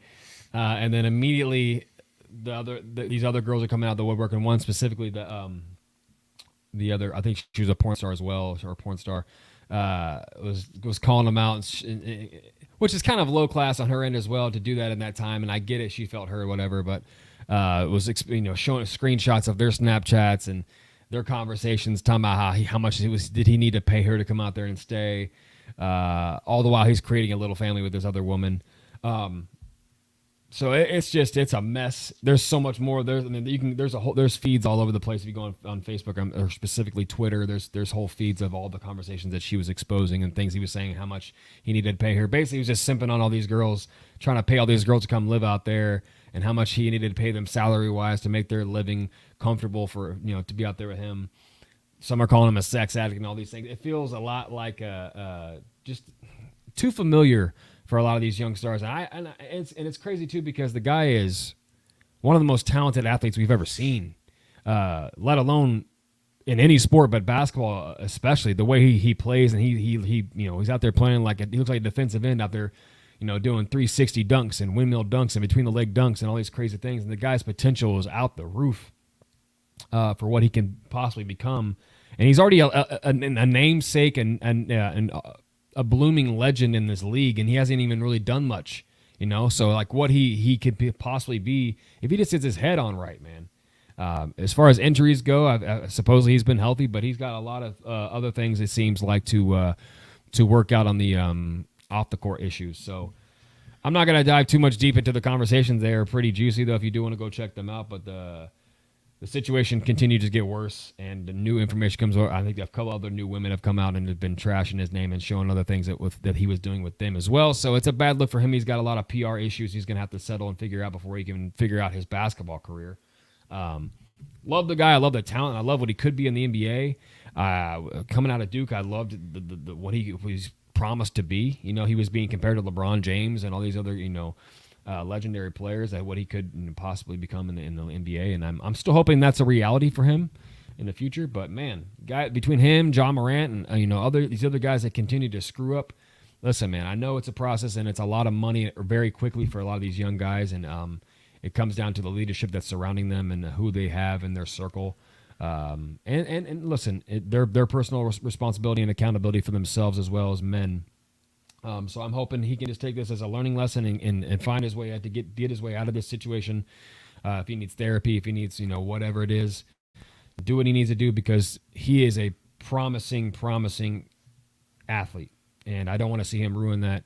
But for this show's sake, I'm gonna have to do him a solid favor, and Zion Williamson, do me a solid favor and hold this L. I want to start off by giving a W to a guy that I consider a living legend. I know this generation, people that are a little bit younger than me, Trevor and I, may not remember or may not at all know about the This Is Sports Center generation back in the late 90s, early 2000s, something that made Sports Center so must-see TV. Obviously, we didn't have social media like we do now, so you had to go to Sports Center to watch the highlights. They didn't really have any other competition, because even like NFL Network wasn't really around at that time. Definitely FS1 wasn't around at that time. So it was really just Sports Center. It was really just ESPN, and they just dominated everything. Yep. And they had tons of legends. I mean, we all know about Stuart Scott, Scott Van Pelt, Rich Eisen, Dan Patrick, all those guys. One of my favorites, though, is Neil Everett. He's been the longtime anchor for ESPN SportsCenter late night with Stan Verrett. In fact, they've been a duo since 2009, one of the longest running, if not the longest running, duo amongst all sports anchors. Well, Neil Everett announced this week that after 23 years with ESPN, he is leaving. The famous SportsCenter anchor confirmed that he's the latest on-air to leave during the Walt Disney Co-mandated downsizing of ESPN's on-air TV radio talent. So you can lead to speculation if they were basically telling him that he's on his way out anyway, or he just took the retirement early. I don't know what it is, but what we do know is the Portland native will seek to increase his role with the NBA's Portland Trailblazers. He also has several other side projects in the work. Quote-unquote bartender last call, Everett said in a statement to the Front Office Sports. He added, quote, ESPN changed my life, but now it's time for me to change my life. Time to write a new chapter, end quote. The wisecracking Everett and Stan Verrett had worked together, like I said, in Los Angeles since 2009. Everett's known for his quote-unquote bartender, Jack, call on home runs and musical references. He's also co-starred in some of the network's mockumentaries, This Is SportsCenter commercials, like I was stating just a second ago. Everett spent 15 years in local radio or local TV in Hawaii before he joined ESPN in 2000, hence his Aloha call. Verrett tweeted a salute to his longtime partner, reading, I started at ESPN in 2000. A few months later, I met Neil Everett. He joined up for SportsCenter from LA in 2009 for 14 years. He was the best teammate I could imagine. Selfless, caring, generous, and a pro's pro. He's moving on now, but we all are brothers for life. That'll never change, end quote. One source said Everett was offered a new deal at a reduced salary and he turned it down, similar to Kenny Mayne in 2021. Another said his contract was not renewed. In 2021, Mayne told Richard Deitch of The Athletic that ESPN offered him a 61% pay cut. So you can imagine these guys aren't taking that. It goes on and on. The fact is, it's just like TV shows or movies that mean a lot to you. That is what SportsCenter meant to me as a kid growing up, because they had so many highlights and these guys had cool references, and I always wanted to be like those guys. And Neil Everett was definitely one of those guys. It's not like he's passing away or anything, so he's still going to be around to some magnitude, but we're not going to see him in the same light or same availability as we did before when he was with ESPN. And 23 years, it really puts things into context for you. You know, being a guy in your mid-30s and being a kid when this guy was really growing to become what he now is, which is a legend, a Hall of Fame SportsCenter type of figure. It's sad. It's something that I definitely miss a lot. I miss those This Is SportsCenter era. I miss the old school Bristol, Connecticut SportsCenter backdrops and stuff where they had like the scores on the bottom and they had, you know, like the brick and mortar looks. It's like, I miss that stuff. I don't know the technologically advanced looking spaceship they have now. Looks like they're in the Avengers studios. I know it's cool and everything, but I miss the practical effects, and I miss those things. And Neil was one of those guys that brought that to our TV sets on a nightly basis, and I'll definitely miss that. And I want to give him a W for having such a successful career, and just there's nothing negative to say about the guy. He's just loved by everybody, and I'm definitely appreciative of what he brought to my early life. What I'm not appreciative of when it comes to an early life that's been given a lot of pressure is what's going on with this whole baby Gronk movement. I don't know if you guys have been hearing about this. But there's a young kid out of Louisiana, I believe, that's been going by the nickname of Baby Gronk. His real name is Madden San Miguel. He's been seen all over TikTok. He's being called this player unlike anything we've ever seen in his age and his time. And the biggest reason why this kid that goes by Baby Gronk or Livy is trending all the time is because of the pressure that his father is putting him under. Now, we've seen involved fathers, helicopter fathers throughout the years, guys like John Morant's father. We've seen LeVar Ball with his sons. And a lot of times I think it gets misconstrued and twisted because we want to find negatives in stories like this, so therefore we take involved fathers and we try to turn them into monsters or control freaks. I think that's what LeVar Ball became, even though he was a father who was very supportive of his kids, put it out there. He was very vocal and sometimes a little obnoxious, sometimes a lot of obnoxious. But we knew that LeVar at the end of the day was being supportive of his sons and wanted to see them turn into something great. And that's why at least 2 of his children have become multimillionaires and successful players in the NBA at some magnitude. But then there's fathers like this, and I think that what we see is the extremes, because this father is clearly using his 10, 11-year-old son as an opportunity to clout chase and to get notoriety vicariously through his child, who may or may not have the potential of becoming an NFL player or a player of some magnitude in other sports.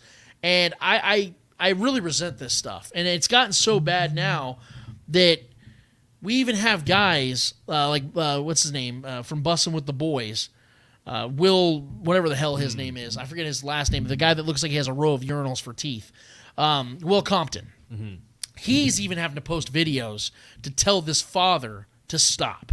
Because supposedly back in May, he sent Bussin' with the Boys a message about, hey, let's get my son on here. It'd be a great conversation. And Will Compton promptly responded and said, it's a hard pass for us, man. Like, we don't really support what you're doing. But he said in a very professional manner. The father supposedly was okay with it. And even Will Compton dropped the DM either today or yesterday. And the father hit him up a few weeks later and said, hey, I think we have a really good conversation here. And so Will Compton had to make a video in response. And I don't really support anything Will Compton has to say, but I can't believe I'm saying it when I say, it's bad when I'm siding with Will Compton on something. And he's sitting here saying, like, bro, you need to quit using your son for clout. You need to let your son grow into who he is. This is totally unfair for your kid. And it's quite honestly kind of disgusting that you're using your son to garner clout, garner attention, garner whatever it is you're trying to get out of this. I think it's pathetic that parents do that to their children. We see this if you go down the local, 3-and-2 baseball fields. You'll see parents get overly involved and screaming and yelling at coaches, screaming and yelling at umpires. Like, you got to let your children have fun at some point. This needs to be fun for them. Makes you imagine what's going on at home. Exactly. It's really scary. If you want some insight on that, watch Friday Night Lights, the movie, and Tim McGraw's character with his son when his son fumbled in that game and he tapes his arms to the football and slapping the crap out of him. That shit's real.